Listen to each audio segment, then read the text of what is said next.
ನಮಸ್ತೆ. ವಾಸವಿ ಸಾಹಿತ್ಯ ಕಲಾವೇದಿಕೆ ಅರ್ಪಿಸುವ ಕಥಾವಾಚನ ಎಸ್.ಎಲ್. ಭೈರಪ್ಪ ಅವರ ಕಾದಂಬರಿ ತಂತು. ಶಿಮ್ಲಾಕ್ಕೆ ಹೋಗಿದ್ದನ್ನು ಪ್ಲ್ಯಾನ್ ಮಾಡಿದ್ದನ್ನು ನಾವು ನೋಡಿದ್ವಿ. ಕಾಂತಿ ಮತ್ತು ಹೇಮಂತ್ ಆ ಬಳಿಕದ ಭಾಗ. ಶಿಮ್ಲಾದಿಂದ ಹಿಂದಿರುಗಿದ್ದಾಗ ದಿಲ್ಲಿಯ ಹವಾ ಉರಿಯುವ ಒಲೆಯಾಗಿತ್ತು. ಬ್ರೆಡ್ ತಯಾರಕರು ಹಿಟ್ಟು ಕಲಸಿ ಬಿಸಿಲಿಗಿಟ್ಟರೆ ಸಾಕು ಬೆಂದು ಬಿಡುವಂಥ ಶಾಖ. ಜೂನ್ ತಿಂಗಳ ಕೊನೆಯ ಭಾಗ. ಆಕಾಶದಲ್ಲಿ ಮೋಡದ ಸುಳಿವು ಇಲ್ಲ. ರಾಗಕ್ಕೆ ಅವಮಾನ ಮಾಡಬಾರದೆಂದು ಯಾವ ಸಂಗೀತಗಾರನು ಮಲ್ಹಾರ್ ಹಾಡುತ್ತಿರಲಿಲ್ಲ, ಬಾರಿಸುತ್ತಿರಲಿಲ್ಲ. ಇನ್ನು 2 ದಿನ ನೀನು ಫ್ಯಾಕ್ಟ್ರಿಗಾಗಲಿ ಶೀತಲ್ ಮನೆಗಾಗಲಿ ಬರಬೇಡ. ನೀನು ಬಾಂಬೆಯಿಂದ, ನಾನು ಬೆಂಗಳೂರಿನಿಂದ ಒಂದೇ ದಿನ ಹಿಂದಿರುಗಿದೆವು ಅಂದರೆ ನಂಬಿಕೆ ಹುಟ್ಟೋದಿಲ್ಲ. ನಾಡದ್ದು ಬೆಳಿಗ್ಗೆ ನಾನು ಫೋನ್ ಮಾಡ್ತೀನಿ. ಟ್ಯಾಕ್ಸಿಯಿಂದ ಅವನನ್ನು ವಸಂತ ವಿಹಾರದಲ್ಲಿ ಇಳಿಸಿ ತಾನು ಮುಂದೆ ಸಾಗುವಾಗ ಕಾಂತಿ ಹೇಳಿದಳು. ಅದೇ ದಿನ ಅವಳು ಫ್ಯಾಕ್ಟ್ರಿಗೆ ಹೋದಳು. ತಾನು ಬೆಳಗಿನ ವಿಮಾನದಲ್ಲಿ ಬೆಂಗಳೂರಿನಿಂದ ಹಿಂದಿರುವುದಾಗಿ ಶೀತಳ ಆಫೀಸಿಗೆ ಫೋನ್ ಮಾಡಿದಳು. ಸಂಜೆ ಶೀತಲ್ ಫ್ಯಾಕ್ಟ್ರಿಗೆ ಬಂದಾಗ ನಗುನಗುತ್ತಲೇ ಇವಳ ಮಗನ ಕುಶಲವನ್ನು ವಿಚಾರಿಸಿದಳಾದರೂ ಅವಳ ಮುಖದಲ್ಲಿ ಅಸಮಾಧಾನವನ್ನು ಮುಚ್ಚಿಡುತ್ತಿದ್ದುದು ಇವಳ ಜಾಗೃತ ಬುದ್ಧಿಗೆ ತಿಳಿಯಿತು. ಫ್ಯಾಕ್ಟರಿಯ ಉತ್ಪನ್ನ, ರವಾನೆ, ಬೇಡಿಕೆಗಳ ವಿವರಗಳನ್ನು ಮಾತನಾಡಿದ ಮೇಲೆ ಕಾಂತಿಯೇ, ಶೀತಲ್, ನಾನು ನಿನ್ನನ್ನು ಎಷ್ಟು ಜ್ಞಾಪಿಸ್ಕೊಳ್ತಿದ್ದೆ ಗೊತ್ತಾ? 3 ದಿನ ನಿನ್ನ ನೋಡದಿದ್ರೆ ನನಗೆ ನಿಜವಾಗಿಯೂ ಹುಚ್ಚಿಡಿಯುತ್ತೆ. ನಡಿ, ಇಬ್ಬರು ಹಡ್ಸನ್ಗೆ ಹೋಗೋಣ ಎಂದಳು ಒಳಗಿನ ಅಸಮಾಧಾನವನ್ನು ಹೋಗಲಾಡಿಸಲು. ಬೇಡ ಬಿಡು, ಬೇಗ ಮನೆಗೆ ಹೋಗಿ ನಿನ್ನ ಗಂಡನಿಗೊಂದು ಫೋನ್ ಮಾಡು, ಕ್ಷೇಮವಾಗಿ ತಲುಪಿದೆ ಅಂತ. ಅಥವಾ ಇಲ್ಲಿಂದಲೇ ಮಾಡು, ನಾನು ಹೋಗ್ತೀನಿ. ನನ್ನೆದುರಿಗೆ ಮಾತಾಡೋಕೆ ಸಂಕೋಚವಾದರೆ. ಅದೊಂದು ಬಿಡಿಸಿಕೊಳ್ಳಲಾರದ ಪೀಡೆ. ಫೋನ್ ಬೇರೆ ಕೇಡು. ಸಂಕಟ ತೋಡಿಕೊಳ್ಳುವವಳಂತೆ ಇವಳು ದನಿಗೂಡಿಸಿದಳು. ನೀನಿದ್ದರಂತ ಸಂಕೋಚ ನನಗೆ ಬಿಡು. ನಾನು ಯಾರನ್ನೂ ನೋಡಬೇಕು, ಹೋಗ್ತೀನಿ. ಶೀತಲ್ ಶುಷ್ಕಳಾಗಿ ಹೊರಟು ನಿಂತಾಗ ಕಾಂತಿ, ನಾನೇ ನಿನ್ನ ಮನೆಗೆ ಬರ್ತೀನಿ. ನಿನ್ನ ಕೈಯಲ್ಲಿ ತುಂಬ ಮಾತನಾಡಬೇಕು. ನಿನ್ನ ಕಾರಲ್ಲಿ ನಡಿ, ನನಗೆ ವಾಪಸ್ ಬರೋಕ್ಕೆ ಬೇಕಲ್ಲ, ನನ್ನ ಕಾರಲ್ಲಿ ನಾನು ಬರ್ತೀನಿ ಎಂದು ಅವಳ ಕೈ ಹಿಡಿದು ಎದ್ದು ನಿಂತಳು.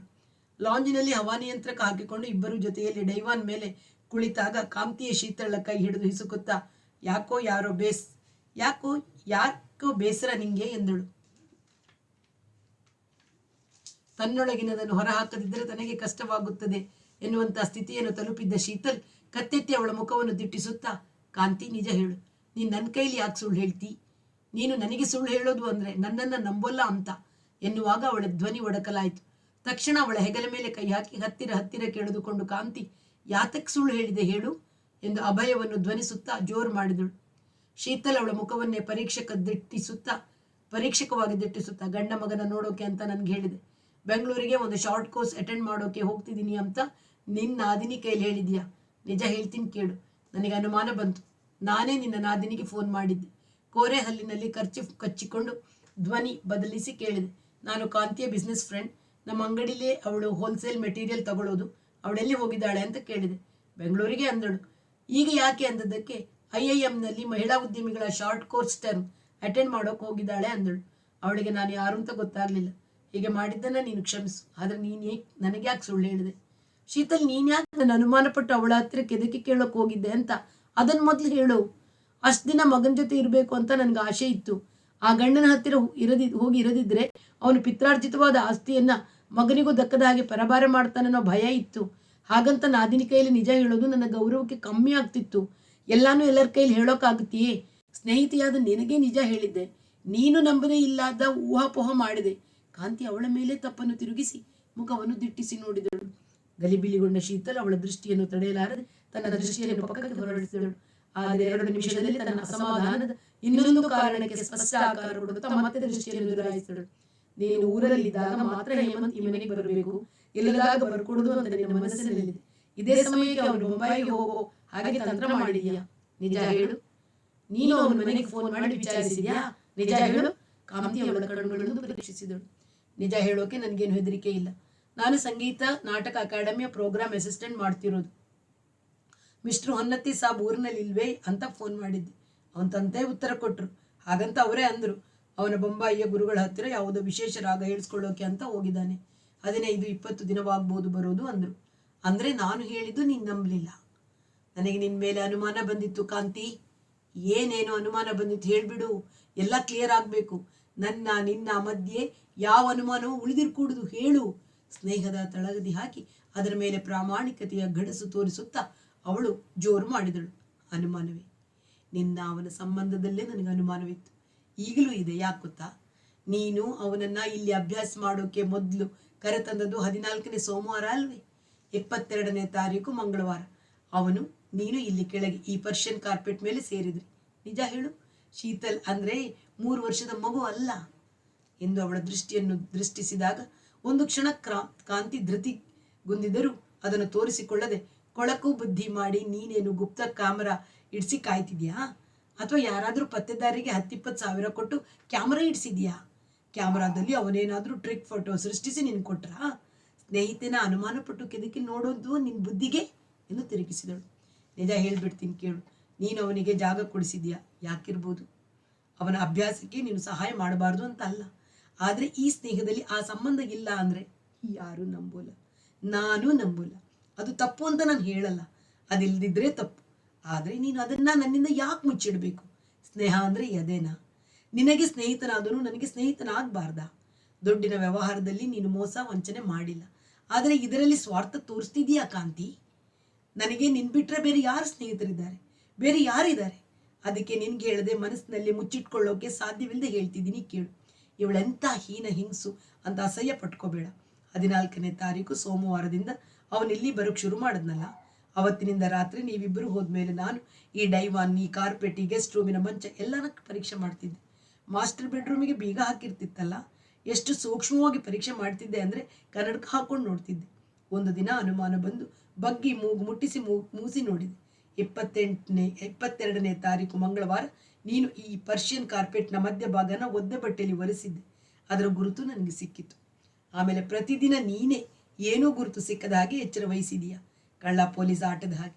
ನೀನು ಎಷ್ಟು ಹೊತ್ತಿಗೆ ಅವನನ್ನು ಕರ್ಕೊಂಡು ಇಲ್ಲಿಗೆ ಬರ್ತಿದ್ದೆ, ಎಷ್ಟೊತ್ತಿಗೆ ನೀನೊಬ್ಬಳೇ ಹೋಗ್ತಿದ್ದೆ ಅನ್ನೋ ಲೆಕ್ಕವೂ ನನಗೆ ಗೊತ್ತಾಗ್ತಿತ್ತು. 22ನೇ ತಾರೀಕಿನ ನಂತರ ನೀನು ದಿನ ಒಟ್ಟು 1.5 ಗಂಟೆ ಇಲ್ಲಿರ್ತಿದ್ದೆ. ನಿಜ ಹೇಳು. ನಾನು ಈಗಲೂ ಹೇಳ್ತೀನಿ ಕೇಳು. ನೀನು ಮಾಡಿದ್ದು ತಪ್ಪು ಅಂತ ನಾನು ಹೇಳ್ತಿಲ್ಲ, ನನ್ನಿಂದ ಯಾಕೆ ಮುಚ್ಚಿಟ್ಟಿದ್ದೆ ಅನ್ನೋದೇ ನನ್ನ ಪ್ರಶ್ನೆ. ಶೀತಲಳ ಗ್ರಹಿಕೆಯು ವಾಸ್ತವವೆಂದು ಅವಳಿಗೆ ಗೊತ್ತಾದರೂ ಮುಖದಲ್ಲಿ ಏನನ್ನೂ ತೋರಿಸಿಕೊಳ್ಳದೆ, ನಿನ್ನ ಪರ್ಷಿಯನ್ ಕಾರ್ಪೆಟ್ ಮೇಲೆ ಒಂದನಿ ನೀರು ಬಿದ್ದರೆ, ಒಂಚೂರು ಪಲ್ಯ ಬಿದ್ದು ಅದನ್ನು ತೊಳೆದಿದ್ರೆ ನಿನ್ನ ಊಹೆ ಯಾವ ದಿಕ್ಕಿನಲ್ಲಿ ಕೆಲಸ ಮಾಡಬೇಕು? ಸಿತಾರ್ ಕೇಳುತ್ತಾ ಏರ್ ಕಂಡೀಷನ್ ತಂಪಿನಲ್ಲಿ ನಾನು ಸ್ವಲ್ಪ ಹೊತ್ತು ಕೂತಿದ್ದರೆ ಯಾಕೆ ನೀನು ಏನೇನೋ ಯೋಚಿಸಬೇಕು? ನೀನು ಹೇಳುವ ತಾರೀಕು ವಾರ ನನಗೆ ಜ್ಞಾಪಕವಿಲ್ಲ. ನೀನೊಬ್ಬಳು ಕತೆಗಾರ್ತಿ ಆಗಬೇಕಾಗಿತ್ತು ಶೀತಲ್. ಡಿಯರ್, ನನ್ನ ಮಾತನ್ನು ಅನುಮಾನಿಸೋ ಮಟ್ಟಕ್ಕೆ ನೀನು ಯಾಕೆ ಹೇಳಿದೆ? ಅದು ನನ್ನ ದುರಾದೃಷ್ಟ ಎಂದು ಬಾಗಿ ಅವಳನ್ನು ತಬ್ಬಿ ಕಾಂತಿ ಅವಳ ತುಟಿಗಳಿಗೆ ಗಾಢವಾಗಿ ಮುತ್ತಿಟ್ಟು, ನೋ ನೋ, ನೀನು ನನ್ನನ್ನು ಅನುಮಾನಿಸಕೂಡದು, ಅನುಮಾನಿಸಬೇಡ ಎಂದು ನಿಕಟವಾಗಿ ಬೆನ್ನು ಸವರಿದರು. ಇದುವರೆಗೆ ಎಷ್ಟೋ ದಿನ ಶೀತಲ್ ಕಾಂತಿಯ ತುಟಿಗೆ ಮುತ್ತಿಟ್ಟಿದ್ದಳೆ ಹೊರತು ಕಾಂತಿ ಅವಳ ತುಟಿಗೆ ಮುದ್ದಿಸಿರಲಿಲ್ಲ. ಹಣೆ ಅಥವಾ ಮುಂಗೈ ಮೇಲೆ ಲಘುವಾಗಿ ಚುಂಬಿಸುತ್ತಿದ್ದಳು ಮಾತ್ರ. ಈಗ ಅವಳಾಗಿಯೇ ತನ್ನ ತುಟಿಗಳ ಮೇಲೆ ಅದೂ ಅಷ್ಟು ಗಾಢವಾಗಿ ಮುದ್ದಿಸುವುದರಿಂದ ಶೀತಲಳ ಮನಸ್ಸಿನೊಳಗಿನಿಂದ ಸಮಾಧಾನ ಉಕ್ಕಿ ಬಂತು. ಅವಳ ಕಣ್ಣುಗಳಲ್ಲಿ ತುಂತುರು ತುಂಬಿಕೊಂಡಿತು. ಕಾಂತಿಯ ಮುಖವನ್ನು ಹಿಡಿದು ತನ್ನ ಎದೆಗೆ ಅವಚ್ಚಿಕೊಂಡು ಪಿಸುಗುಟ್ಟಿದಳು. ಕಾಂತಿ ಡಿಯರ್, ಯಾವ ಗಂಡಸನ್ನು ನಂಬಬೇಡ. ಈ ಹೇಮಂತನನ್ನು ಸಿತಾರ್ ಕೇಳಬೇಕೆನಿಸಿದರೆ ದುಡ್ಡು ಕೊಟ್ಟು ಡಿಸ್ಕ್ ತಂದು ಕೇಳು, ಲೈವ್ ಟೇಪ್ ತಂದು ಕೇಳು, ಅಥವಾ ನೀನೇ ಕಲಿ. ಅವನು ನಿನಗೆ ಮೋಸ ಮಾಡ್ತಾನೆ. ನನ್ನ ಸ್ನೇಹಿತೆಗೆ ಮೋಸವಾಗುವುದನ್ನು ನಾನು ಸಹಿಸಲಾರೆ. ನಿನಗೆ ನಾನಿದ್ದೀನಿ, ನನಗೆ ನೀನಿರು. ಕಾಂತಿ ಮಗುವನ್ನು ತಟ್ಟುವಂತೆ ನಿಧಾನವಾಗಿ ಅವಳ ಬೆನ್ನು ತಟ್ಟತೊಡಗಿದಳು. ಕಾರ್ ನಡೆಸಿಕೊಂಡು ಮನೆಗೆ ಹೋಗುವಾಗ, ಹೌದು, ನನಗೂ ಅವನಿಗೂ ಆ ಸಂಬಂಧವಿದೆ ಅಂತ ಯಾಕೆ ಹೇಳಲಿಲ್ಲ? ಹೇಳಿದ್ರೆ ಏನಾಗ್ತಿತ್ತು ಎಂಬ ಯೋಚನೆ ಬಂತು. ಮಧ್ಯಾಹ್ನ ದಿನವೂ ಅವನನ್ನು ಸಂಧಿಸದೇ ಇರುವುದಂತೂ ಸಾಧ್ಯವಿಲ್ಲ. ಶೀತಲ್ ಇದ್ದಕ್ಕಿದ್ದಂತೆ ಮನೆಗೆ ಬಂದು ಬಿಡುತ್ತಾಳೆ ಎಂಬ ಅನುಮಾನ ಹುಟ್ಟಿತು. ಬಂದರೂ ಬರಬಹುದು ಎನ್ನಿಸಿತು. ಆದರೆ 2 ದೀಪದ ಕಂಬಗಳು ಕಳೆಯುವುದರಲ್ಲೇ, ನೋಡು, ನೀನು ಅನುಮಾನ ಇಟ್ಟುಕೊಂಡು ನನ್ನನ್ನು ಮತ್ತೆ ಪರೀಕ್ಷಿಸಕ್ಕೆ ಬರಬೇಡ.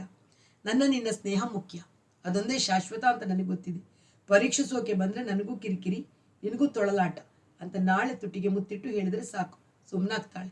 ಅವಳನ್ನು ನಿಭಾಯಿಸುವುದು, ಹತೋಟಿಯಲ್ಲಿಟ್ಟುಕೊಳ್ಳುವುದು ಏನು ಕಷ್ಟವಲ್ಲ ಎಂಬ ನಂಬಿಕೆ ಹುಟ್ಟಿತು. ಆದರೆ ಅವಳ ಬಯಕೆ ಹದ್ದು ಮೀರಿದರೂ ತನಗೆ ಸಾಧ್ಯವಿಲ್ಲ ಎಂಬ ಎಚ್ಚರವೂ ಮೂಡಿತು. ಹೇಮಂತನ ಸಂಬಂಧದ ಭವಿಷ್ಯ ಸ್ವರೂಪದ ಬಗೆಗೆ ಅವನೊಡನೆ ಅವಳು ಬಾಯ್ಬಿಟ್ಟು ಮಾತನಾಡಿರಲಿಲ್ಲ. ಆದರೆ ತನ್ನ ಯೋಜನೆಗೆ ಅವನು ಒಳಪಟ್ಟೇ ಪಡುತ್ತಾನೆ ಎಂಬ ವಿಶ್ವಾಸ ತುಂಬಿಕೊಂಡಿತ್ತು. ಉದ್ಯಮದಲ್ಲಿ ತಾನು ಶೀತಲಳಿಗೆ ಎಂದೂ ಮೋಸ ಮಾಡುವುದಿಲ್ಲ. ಆದರೆ ಒಂದಲ್ಲ ಒಂದು ದಿನ ಇದರ ಪೂರ್ಣ ಒಡೆತನವನ್ನು ವಹಿಸಿಕೊಳ್ಳುವ ಸ್ಥಿತಿ ಬಂದರೆ ನಾನು ಸಿದ್ಧಳಾಗಿರಬೇಕು.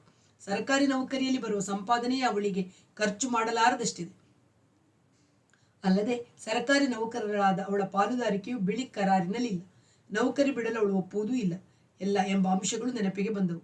ಇದ್ದಕ್ಕಿದ್ದಂತೆಯೇ ಒಂದು ಪರೀಕ್ಷೆ ಹೊಳೆಯಿತು. ಹೇಮಂತನಿಗೆ ಬೇಡ, ನಾಳೆ ಮಧ್ಯಾಹ್ನ 1 ಗಂಟೆ ಹೊತ್ತಿಗೆ ಎಂದಿನಂತೆ ತುರ್ಕ್ಮ್ಯಾನ್ ಗೇಟಿನ ಹತ್ತಿರಕ್ಕೆ ಕಾರಿನಲ್ಲಿ ಹೋಗುವುದು.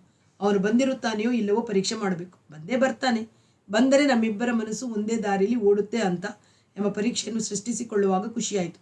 ಅಕಸ್ಮಾತ್ ಬರದಿದ್ದರೆ ತುಂಬ ನಿರಾಶೆಯಾಗುತ್ತೆ. ಅದು ಬೇಡ, ಇವತ್ತೇ ಫೋನ್ ಮಾಡಿ ಬಾ ಅಂತ ತಿಳಿಸ್ಬಿಟ್ರೆ ಗ್ಯಾರಂಟಿ ಎಂಬ ಪರಿಹಾರ ಕಂಡಿತು. ಹೇಗಾದರೂ ಸರಿ, ನಾಳೆ ಭೇಟಿಯಾಗಲೇಬೇಕು, ಕೂಡಲೇಬೇಕು, ಕೂಡಿ ಒಂದು ಯುಗ ಕಳೆದಿದೆ ಎನಿಸುತ್ತಿತ್ತು ಎಂದು ತನ್ನೊಳಗಿನ ದಾಹವನ್ನು ವಿಶ್ಲೇಷಿಸಿಕೊಂಡಳು. ಆದರೆ ಪರೀಕ್ಷೆ ಮಾಡುವ ಕುತೂಹಲವನ್ನು ಹತ್ತಿಕ್ಕಲಾಗಲಿಲ್ಲ. ನಾಳೆ 12:15 ಸರಿಯಾಗಿ ಹೊರಟು 1:10 ತುರ್ಕ್ಮಾನ್ ಗೇಟ್ನಲ್ಲಿ ತಾನು ಇರುತ್ತಿದ್ದ ಜಾಗದ ಕಾರಿನ ಏರ್ ಕಂಡೀಷನರ್ ಹಾಕಿಕೊಂಡು ಎಂಜಿನ್ ಚಾಲು ಮಾಡಿ ಇಟ್ಟುಕೊಂಡಳು. ಅವನು ಸಾಧಾರಣವಾಗಿ 1 ಗಂಟೆ 5 ನಿಮಿಷ ಮುಂಚು ಅಥವಾ ಹಿಂಚು ಬರುತ್ತಿದ್ದ. ಈ ದಿನ ನೋಡಬೇಕು, ಬರುತ್ತಾನೆ, ಬರದೇ ಇರಲಿ ಅವನಿಗೆ ಮಾಡ್ತೀನಿ, ಇಲ್ಲ ಬರ್ತಾನೆ, ಬಂದೇ ಬರ್ತಾನೆ ಎಂದು ಕಾರಿನ ಗಡಿಯಾರ ನೋಡಿ ಗಾಜಿನ ಹೊರಗೆ ಅವನು ಬರುವ ದಿಕ್ಕಿನಲ್ಲಿ ರಣ ಬಿಸಿಲನ್ನು ನೋಡುತ್ತಾ ಕುಳಿತಳು. ಜೊತೆಗೆ ದೃಷ್ಟಿಯು ಗಡಿಯಾರದ ಕ್ಷಣದ ಮುಳ್ಳನ್ನು ಗಮನಿಸುತ್ತಿತ್ತು. ಅವನು ಬರುವುದಿಲ್ಲವೆನಿಸಿ ಪ್ರಚಂಡ ಕೋಪ ಬಂತು. ತಾನು ಒಂದು ದಿನವೂ ಅವನ ಗುರುಗಳ ಮನೆಗೆ ಹೋಗಿಲ್ಲ, ನೋಡಿದ್ದರೆ ಕಾರನ್ನು ಇಲ್ಲಿ ಬಿಟ್ಟು ಅಲ್ಲಿಗೆ ಹೋಗಬಹುದು ಎನಿಸಿ ಖೇದವಾಯಿತು. ಆದರೆ ಗಡಿಯಾರ ನೋಡಿದಾಗ ಇನ್ನೂ ಸಮಯವಿರುವುದು ಅರಿವಿಗೆ ಬಂತು. ಅಷ್ಟರಲ್ಲಿ ಬಿಸಿಲಿನ ಜಳದೊಳಗಿನಿಂದ ಹೌದು, ಅವನೇ ಕಾರನ್ನೇ ನೋಡಿಕೊಂಡು ಹೆಜ್ಜೆ ಜೋರು ಮಾಡಿದ್ದಾನೆ. ಮೈ ಕೈ ಎಲ್ಲ ಬೆವರಿ ಜುಬ್ಬ ಪೈಜಾಮಗಳು ಒದ್ದೆಯಾಗಿ, ಹೌದು, ನಮ್ಮಿಬ್ಬರ ಮನಸ್ಸು ಒಂದೇ ದಿಕ್ಕಿನಲ್ಲಿ, ಒಂದೇ ಪಾತ್ರದಲ್ಲಿ. ನಮ್ಮ ಸಂಬಂಧ ನಾನು ಯೋಚಿಸಿದಂತೆಯೇ. ನನ್ನ ಸ್ವಂತ ಮನೆ ಕಟ್ಟಿಸಿಕೊಂಡು ಯಾರಿಗೂ ಅಂಜಬೇಕಿಲ್ಲ. ಅವನು ನನ್ನ ಸ್ನೇಹಿತ ಅಂದರೆ ಸಾಕು. ಹೆಚ್ಚಿನ ಮಾತುಕತೆಗೆ ಯಾರಿಗೂ ಅವಕಾಶ ಕೊಡುವುದಿಲ್ಲ. ಅಪ್ಪ ಅಮ್ಮನಿಗೂ ಅಷ್ಟೇ, ಶೀತರಳಿಗೂ ಅಷ್ಟೇ ಎಂದುಕೊಳ್ಳುತ್ತಿರುವಾಗ ಕೈಲಿ ಸಿತಾರು ಹಿಡಿದು ಅವನು ಹತ್ತಿರ ಬಂದ. ತಾನು ತೆಗೆದ ಹಿಂದಿನ ಬಾಗಿಲಿಂದ ಸಿತಾರನ್ನು ಸೀಟಿನಲ್ಲಿ ಇಟ್ಟು ಬಾಗಿಲು ಮುಚ್ಚಿ ಮುಂದಿನ ಬಾಗಿಲಿಂದ ತಾನು ಒಳ ಹೊಕ್ಕು ಕೂತು ತಕ್ಷಣ ಬಾಗಿಲು ಹಾಕಿಕೊಂಡು, ಕಾಂತಿ, ಇವತ್ತು ನೀನು ಬರ್ತೀಯೋ ಇಲ್ಲವೋ ಅನ್ನೋ ಅನುಮಾನವಿತ್ತು. ಯಾಕಂದ್ರೆ ಹಾಗಂತ ನೀನು ಹೇಳಿರ್ಲಿಲ್ಲ. ಆದರೂ ನೀನು ಬರದೇ ಇರೋಲ್ಲ ಅನ್ನೋ ನಂಬಿಕೆ ಹುಟ್ಟಿ ಗೊತ್ತಾಗುತ್ತೆ ಅಂತ ಓಡಿ ಬಂದೆ ಅಂದ. ಅವಳ ಮುಖ ಅರಳಿತು. ಕಾರನ್ನು ವೇಗವಾಗಿ ಓಡಿಸಿದಳು. ಶೀತಲಳ ಮನೆಯ ಲಾಂಜಿನಲ್ಲಿ ಹವಾನಿಯಂತ್ರಕವನ್ನು ಚಾಲು ಮಾಡಿ ಅವನನ್ನು ಅಪ್ಪಿಕೊಂಡಾಗ ಅಕಸ್ಮಾತ್ ಅವಳು ಬಂದರೆ ಎಂಬ ಅನುಮಾನ ಹುಟ್ಟಿತು. ಆದರೆ ಒಂದೇ ಕ್ಷಣದಲ್ಲಿ ಬರುವ ಧೈರ್ಯವಿಲ್ಲ ಎಂಬ ಆಶ್ವಾಸನೆ ಒಳಗಿನಿಂದ ಬಂತು. ವಾಸ್ತವವಾಗಿ ಶೀತಲ್ ಬರಲಿಲ್ಲ. ಮಾತ್ರವಲ್ಲ, ಆ ಸಂಜೆ ಫ್ಯಾಕ್ಟರಿಯಲ್ಲಿ ಕಾಂತಿಯೊಡನೆ ತುಂಬ ಪ್ರಸನ್ನಳಾಗಿದ್ದಳು. ಹೇಮಂತ್ ಮನೆಯಲ್ಲಿ ಅಭ್ಯಾಸ ಮಾಡಿಕೊಳ್ಳುತ್ತಿದ್ದಾನೆ, ಅವನು ಊರಿಗೆ ಬಂದಿದ್ದಾನೆ, ನಾನು ಫೋನ್ ಮಾಡಿ ತಿಳ್ಕೊಂಡೆ, ನಾನೇ ಅವನನ್ನು ಮಧ್ಯಾಹ್ನ ಮನೆಗೆ ಬಿಟ್ಟು ಬಂದೆ ಎಂದು ಹೇಳಿದಾಗಲೂ ಅವಳ ಪ್ರಸನ್ನತೆ ತಿಳಿಗೆಡಲಿಲ್ಲ. ಇಬ್ಬರು ಅವರವರ ಕಾರಿನಲ್ಲಿ ಅವಳ ಮನೆಗೆ ಹೋದ ಮೇಲೆ ಹೇಮಂತನನ್ನು ಮುಂಬಾಯಿಯ ಶೆಕೆ ಬೆವರಿನ ಬಗೆಗೆ ಸ್ನೇಹದಿಂದ ವಿಚಾರಿಸಿದಳು. ಯಾವ ರಾಗದ ಮೇಲೆ ಪ್ರಭುತ್ವ ಸಾಧಿಸಿದಿರಿ ಎಂದು ಕೇಳಿದಳು. ರಾಗಗಳನ್ನು ಗುರುತಿಸುವಷ್ಟು ಸಂಸ್ಕಾರವೂ ನನಗಿಲ್ಲ, ಆದರೂ ಸಂಗೀತ ಎಂದರೆ ತುಂಬ ಪ್ರೀತಿ ಗೌರವ ಇದೆ. ನೀವು ಒಂದು ದಿನವೂ ತಪ್ಪದೇ ಇಲ್ಲಿ ಬಂದು ಅಭ್ಯಾಸ ಮಾಡಿಕೊಳ್ಬೇಕು. ಕಾಂತಿ ಇರಲಿ ಬಿಡ್ಲಿ, ಬೇಸಿಗೆಯಾಗಲಿ ಚಳಿಗಾಲವಾಗಲಿ ಎಂದಳು. ಅದು ಅವಳು ತನ್ನ ಮೇಲೆ ತೋರಿಸುತ್ತಿರುವ ವಿಶೇಷ ವಿಶ್ವಾಸ ಹಾಗೂ ಪ್ರಸನ್ನತೆ ಎಂಬುದು ಕಾಂತಿಗೆ ಅರ್ಥವಾಯಿತು. ಒಂದು ರಾತ್ರಿ 10 ಗಂಟೆಯಲ್ಲಿ ಅವನು ಊಟ ಮುಗಿಸಿ ಮಲಗುವ ಸನ್ನಾಹದಲ್ಲಿದ್ದಾಗ ತಾಯಿಯ ಕೋಣೆಯ ಬಾಗಿಲು ಹೊಡೆದು, ನಿನಗೆ ಯಾರೋ ಫೋನ್ ಮಾಡ್ತಿದ್ದಾರೆ, ಫಾರಿನ್ನವರಂತೆ, ಬಾ ತಗೋ ಎಂದರು. ಅವನು ಲೌಂಜಿಗೆ ಹೋಗಿ ವಿಸ್ತರಣವನ್ನು ಎತ್ತಿಕೊಂಡು ತಮ್ಮ ಮಲಗುವ ಕೋಣೆಯಲ್ಲಿ ಮುಖ್ಯ ರಿಸೀವರನ್ನು ಹಿಡಿದಿದ್ದ ಅವನ ತಂದೆ ಕೆಳಗಿಟ್ಟರು. ನೀವು ಹೊನ್ನತಿಯೇ? ಸಂಗೀತಗಾರ, ಸಿತಾರ್ ಬಾರಿಸು ಹೊನ್ನತಿ ತಾನೆ? ಧ್ವನಿಯಿಂದಲೇ ಗೊತ್ತಾಯಿತು ಮಾತನಾಡುತ್ತಿರುವರು ಅಮೆರಿಕದವರು. ಗುರುತು ಸಿಕ್ಕಿತೆ? ನಾನು ಜಾನ್ ವಾಯಲ್ ಎಂದಾಗ, ನಮಸ್ಕಾರ, ಎಲ್ಲಿಂದ? ಚೆನ್ನಾಗಿದ್ದೀರಾ ಕೇಳಿದ. ಇನ್ನೂ ದಿಲ್ಲಿಯಿಂದಲೇ, ಅಮೆರಿಕಕ್ಕೆ ಹೊರಟಿದ್ದೀನಿ. ನಾಳೆಯ ರಾತ್ರಿ ಯಾನಕ್ಕೆ, ಅಂತಿಮವಾಗಿ. ಮತ್ತೆ ಈ ದೇಶಕ್ಕೆ, ಈ ಕೆಟ್ಟ ದೇಶಕ್ಕೆ ಬರೋದಿಲ್ಲ, ಎಂದೆಂದಿಗೂ ಬರೋದಿಲ್ಲ. ಹೋಗುವ ಮೊದಲು ಈ ದೇಶದಲ್ಲಿ ಹೇಳಿ ಹೋಗಬೇಕಾದವರು, ಗುಡ್ ಬೈ ಹೇಳಬೇಕಾದವರು ಯಾರೂ ಇಲ್ಲ, ನೀವು ಅಲ್ಲ. ಆದರೂ ನಿಮ್ಗೆ ಹೇಳಿ ಅಲ್ಲ, ನಿಮ್ಮ ಸಂಗೀತವನ್ನ ಬೈದು ಹೋಗಬೇಕೆಂದು ಅನ್ನಿಸ್ತು. ನಿಮ್ಮ ಫೋನ್ ಆದರೂ ನನಗೆ ಎಲ್ಲಿ ಗೊತ್ತಿತ್ತು? ಡೈರೆಕ್ಟರಿಯಲ್ಲಿ ಹುಡುಕಿದೆ. HONNATTI ಒಂದೇ ಹೆಸರಿತ್ತು. ನಿಮ್ಮ ತಂದೆ ಮಾತನಾಡಿದರು. ರಾತ್ರಿ ಇಷ್ಟು ಹೊತ್ತಿನಲ್ಲಿ ತೊಂದರೆ ಕೊಟ್ಟಿದ್ದಕ್ಕೆ ಸಾರಿ ಎಂದು ನಿಲ್ಲಿಸಿದ. ಜಾನ್ ತುಂಬ ಉದ್ವಿಗ್ನ ಸ್ಥಿತಿಯಲ್ಲಿದ್ದಾನೆ ಎನಿಸಿತು. ಈಗ ಯಾಕೆ ಇದ್ದಕ್ಕಿದ್ದಂತೆ ಸ್ವದೇಶಕ್ಕೆ ಹೊರಟಿರಿ? ಇವನು ಕೇಳಿದ. ಅದನ್ನು ತಿಳಿದು ಯಾರಿಗೆ ಏನಾಗಬೇಕು? ಅವನ ಧ್ವನಿಯಲ್ಲಿ ತನಗೆ ಈ ದೇಶದಲ್ಲಿ ಯಾರೂ ಇಲ್ಲ ಎಂಬ ಕೊರಗು, ಕೋಪ ಎರಡು ಧ್ವನಿಸುತ್ತಿದ್ದವು. ಜಾನ್, ನಾಳೆ ಬೆಳಿಗ್ಗೆ ಬೇಗ ನಾನು ನಿಮ್ಮ ಮನೆಗೆ ಬರ್ತೀನಿ. ನೀವ್ಯಾಕೆ ಹಿಂದಿರುಗ್ತಿದ್ದೀರಾ ಎನ್ನುವುದನ್ನು ತಿಳ್ಕೊಳ್ಬೇಕು. ನೀವು ರಾತ್ರಿ ಬೇಗ ಮಲಗುವ ಅಭ್ಯಾಸದವರೇನು? ಇಲ್ಲ. ಹಾಗಾದ್ರೆ ಈಗಲೇ ಬರ್ತೀನಿ. ಒಂದೇ ಒಂದ್ಸಲ ನಿಮ್ಮ ಮನೆಗೆ ಬಂದಿದ್ದು. ನೀವು ವಿಶ್ವಾಸದಿಂದ ಕರೆದರೂ ಬರೋಕೆ ನನಗೆ ಸಮಯವಾಗಲಿಲ್ಲ. ಪಟೇಲ್ ನಗರದ ಟ್ಯಾಕ್ಸಿ ಸ್ಟ್ಯಾಂಡಿನ ಮುಂದೆ ನಡೆದು ಎಡಕ್ಕಲ್ವೇ? ಇನ್ನೊಂದ್ಸಲ ಗುರುತು ಹೇಳಿ. ನಿಮ್ಮ ಹತ್ತಿರ ವಾಹನವಿಲ್ಲ ಅಂತ ನನಗೆ ಗೊತ್ತು. ನಾನೇ ಬಂದು ನಿಮ್ಮನ್ನ ಕರ್ಕೊಂಡು ಬರ್ತಿದ್ದೆ. ಆದರೆ ನನ್ನ ಕಾರನ್ನ ಮಾರಿದ್ದೀನಿ. ನಿನ್ನೆ ಖರೀದಿದಾರರಿಗೆ ಒಪ್ಪಿಸಿದೆ. ಬೇಡಿ, ನನಗೆ ಆಟೋ ಸಿಗುತ್ತೆ. ಎಂದು ಹೇಳಿ ತಾನು ಬಹುತೇಕ ರಾತ್ರಿ ಮಲಗಲು ಬರುವುದಿಲ್ಲವೆಂದು ತಾಯಿಗೆ ಹೇಳಿ ಹೊರಟ. ಮನೆ ಖಾಲಿ ಮಾಡಲು ಸಿದ್ಧವಾಗಿರುವಂತೆ ಇತ್ತು. ಪೀಠೋಪಕರಣಗಳನ್ನು ಮನೆಯ ಮಾಲೀಕರೇ ಒದಗಿಸಿದ್ದರಿಂದ ಅವು ಮಾತ್ರ ಇದ್ದವು. ಮಿಸ್ಟರ್ ಹೊನ್ನತಿ, ಬನ್ನಿ. ಈ ದೇಶ ಬಿಡುವ ಮೊದಲು ನಾನು ಮಾತನಾಡಬೇಕು ಅನ್ನುವಂತ ಯಾರೂ ಇಲ್ಲ ಎಂದುಕೊಂಡಿದ್ದೆ. ಆದರೆ ನಿಮ್ಮ ನೆನಪು ಬಂದ ಮೇಲೆ ಏನೇನೋ ಹೇಳಬೇಕು, ನಿಮಗೆ ಹೇಳಬೇಕು ಅನ್ನಿಸಿ ಆ ವೇಳೆಯಲ್ಲಿ ಫೋನ್ ಮಾಡಿದೆ, ಕ್ಷಮಿಸಿ. ಈಗ ಮಾಡದಿದ್ದರೆ ಮತ್ತೆ ನನಗೆ ಸಮಯವಿರಲಿಲ್ಲ ಎಂದು ಜಾನ್ ಮುಂದೆ ಹೇಳುವುದನ್ನು ತಡೆದು ಮಾತು ನಿಲ್ಲಿಸಿಬಿಟ್ಟೆ. ಅರ್ಧ ತೋಳಿನ ಶರ್ಟು ತೊಟ್ಟು ಶರಾಯಿ ಹಾಕಿದ್ದ. ಸಾಮಾನುಗಳನ್ನು ಜೋಡಿಸಿ ಕಟ್ಟಿ ಬಟ್ಟೆ ಕೈಗಳು ಧೂಳಾಗಿದ್ದವು. ನೀವು ಮೊದಲೇ ತಿಳಿಸಲಿಲ್ಲ ಅಂತ ಕೋಪ ಬರುತ್ತಿದೆ. ಹೆಲೆನ್ ಆರೋಗ್ಯವೇ? ಕಾಣುವುದಿಲ್ಲ. ಇವನು ಕೇಳಿದಾಗ ಅವನ ಮುಖ ಗಂಭೀರವಾಯಿತು. ಹೇಮಂತನಿಗೆ ಏನೋ ಸುಳಿವು ಸಿಕ್ಕಿದಂತಾಯಿತು. ಬಹುಶಃ ಅವಳು ಮನೆಯಲ್ಲಿಲ್ಲ. ಇಬ್ಬರಿಗೂ ಮನಸ್ತಾಪ ಬಂದು ಸ್ವದೇಶಕ್ಕೆ ಹೋಗಿರಬಹುದು. ಇವನು ಬೇಸರವಾಗಿ ಹಿಂದಿರುಗಲು ನಿಶ್ಚಯಿಸಿರಬಹುದು ಎನ್ನಿಸಿತು. ತಾನಾಗಿಯೇ ಯಾವ ಮಾತನ್ನು ಕೆದಕದೆ ಸೋಫಾದ ಮೇಲೆ ಕುಳಿತ. ಜಾನ್ ಇವನ ಮುಖ ತಪ್ಪಿಸಿ ಅಲ್ಲಿಯೇ ಇದ್ದ ಒಂದು ಗಟ್ಟಿ ರಟ್ಟಿನ ಪೆಟ್ಟಿಗೆಗೆ ಸುತ್ತು ಹಾಕಿ ಕಟ್ಟಿದ್ದ ನೈಲಾನ್ ದಾರವನ್ನು ಬಿಗಿ ಮಾಡತೊಡಗಿದ. ಇವನು ಸುಮ್ಮನೆ ಇದ್ದ. 5 ನಿಮಿಷದ ನಂತರ ಅವನು ಇವನತ್ತ ತಿರುಗದೆ, ಈ ವೇಳೆಯಲ್ಲಿ ನಿಮಗೆ ಫೋನ್ ಮಾಡಿ ಕರೆಸಿದೆ. ಈಗ ನಿಮಗೆ ಮಾತ್ರವಲ್ಲ, ಯಾರಿಗೂ ಏನು ಹೇಳುವುದು ಬೇಡ ಅನ್ನಿಸುತ್ತೆ. ಏನು ಹೇಳದಿದ್ದರೆ ನೀವು ತಪ್ಪು ತಿಳ್ಕೊಳ್ಳಲ್ಲ ತಾನೆ? ಒಂದಿಷ್ಟು ಬಿಸ್ಕತ್ತು, ಸೇಬು ಹಣ್ಣೆ ತಕೊಳ್ಳಿ. ನೀವು ಹೇಳದಿದ್ದರೆ ನಾನು ಖಂಡಿತ ತಪ್ಪು ತಿಳ್ಕೊಳ್ಳುವುದಿಲ್ಲ. ಆದರೆ ಒಬ್ಬ ಆತ್ಮೀಯನ ಸಂಗಡ ಹೇಳಿದರೆ ನಿಮಗೂ ಸಮಾಧಾನವಾಗುತ್ತೆ. ಆತ್ಮೀಯ ಸ್ನೇಹಿತರ ಭಾವನೆಯನ್ನು ಹಂಚಿಕೊಂಡ ಸಮಾಧಾನ ನನಗೂ ಆಗುತ್ತೆ. ನೀವು ಪರಸ್ಪರ ಮನೆಗೆ ಬಹಳ ಸಲ ಬಂದಿಲ್ಲ, ಆದರೆ ನಾವಿಬ್ಬರು ಸಂಗೀತದಲ್ಲಿ ಆತ್ಮೀಯರಾಗಿದ್ದೀವಿ. ಮಿಸ್ಟರ್ ಹೊನ್ನತಿ, ತಕ್ಷಣ ರೇಗಿ ನುಡಿದ ಜಾನ್. ಸಂಗೀತ? ಅದರಲ್ಲಿಯೂ ನಿಮ್ಮ ಸಂಗೀತವಿದೆಯಲ್ಲ, ಅದರಷ್ಟು ಮೋಸದ ವಸ್ತು ಯಾವುದೂ ಇಲ್ಲ.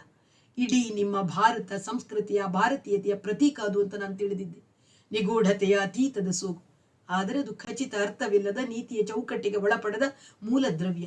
ನಿಮಗೆ ಯಾಕೆ ಈ ಮಾತು ಹೇಳ್ತಿದ್ದೀನಿ? ಇದನ್ನು ಹೇಳೋಕೆ ಇಷ್ಟು ಜನ ಪರಿಚಯಸ್ಥರಲ್ಲಿ ನಿಮ್ಮ ನೆನಪೇ ಯಾಕೆ ನನಗೆ ಬಂತು ಅಂತ ಈಗ ಹೊಳಿತಿದೆ. ಯಾಕಂದ್ರೆ ನೀವು ಸಂಗೀತಗಾರರು, ಈ ಸಂಸ್ಕೃತಿಯನ್ನ ಪ್ರಸ್ತುತಪಡಿಸೋರು. ಇವನಿಗೆ ಈ ಮಾತುಗಳ ತಲೆಬಡೆ ಅರ್ಥವಾಗಲಿಲ್ಲ. ಆದರೆ ಅದಕ್ಕೊಂದು ಹೃದಯ ವಿದ್ರಾವಕ ಹಿನ್ನೆಲೆ ಇದೆ ಎಂದು ಹೊಡೆಯಿತು. ಜಾನ್, ಆದದ್ದಾದರೂ ಏನು ಹೇಳಿ, ಸಮಾಧಾನವಾಗಿ ಹೇಳಿ. ಇಲ್ಲಿ ಕೊಡಿ, ಬನ್ನಿ ಎಂದು ಅವನ ತೋಳು ಹಿಡಿದು ಸೋಫಾದ ಮೇಲೆ ಕೂರಿಸಿ ಪಕ್ಕದಲ್ಲಿ ತಾನೂ ಕುಳಿತ. 1 ನಿಮಿಷ ಅದೇ ಉನ್ಮಾದದಲ್ಲಿದ್ದ ನಂತರ ಜಾನ್ನ ಮನಸ್ಥಿತಿ ಸಾಮಾನ್ಯ ಸ್ಥಿತಿಗೆ ಬಂದಿತೆಂದು ಅವನ ಮುಖಭಾವದ ವ್ಯತ್ಯಾಸ ಸೂಚಿಸಿತು. ಮತ್ತೊಂದು ನಿಮಿಷದ ನಂತರ ಅವನು, ಸಾರಿ, ವೆರಿ ಸಾರಿ, ಯಾವುದೋ ಬೇಸರವನ್ನು ಯಾರ ಮೇಲೆಯೂ ತೋರಿಸುತ್ತಿದ್ದೀನಿ. ಫೋನ್ ಮಾಡಿದ್ದಕ್ಕೆ ಇಷ್ಟು ಹೊತ್ತಿನಲ್ಲಿ ಬಂದಿದ್ದೀರಿ. ನಾನು ಏನು ಹೇಳಬೇಕಾಗಿತ್ತು ಅಂದರೆ, ಈ ದೇಶದ ಸಂಸ್ಕೃತಿಗೆ ಅಥವಾ ಈ ದೇಶದ ಸಂಸ್ಕೃತಿ ಅಂತ ನಾನು ಭಾವಿಸಿದ್ದಕ್ಕೆ ಮಾರು ಹೋಗಿದ್ದೆ.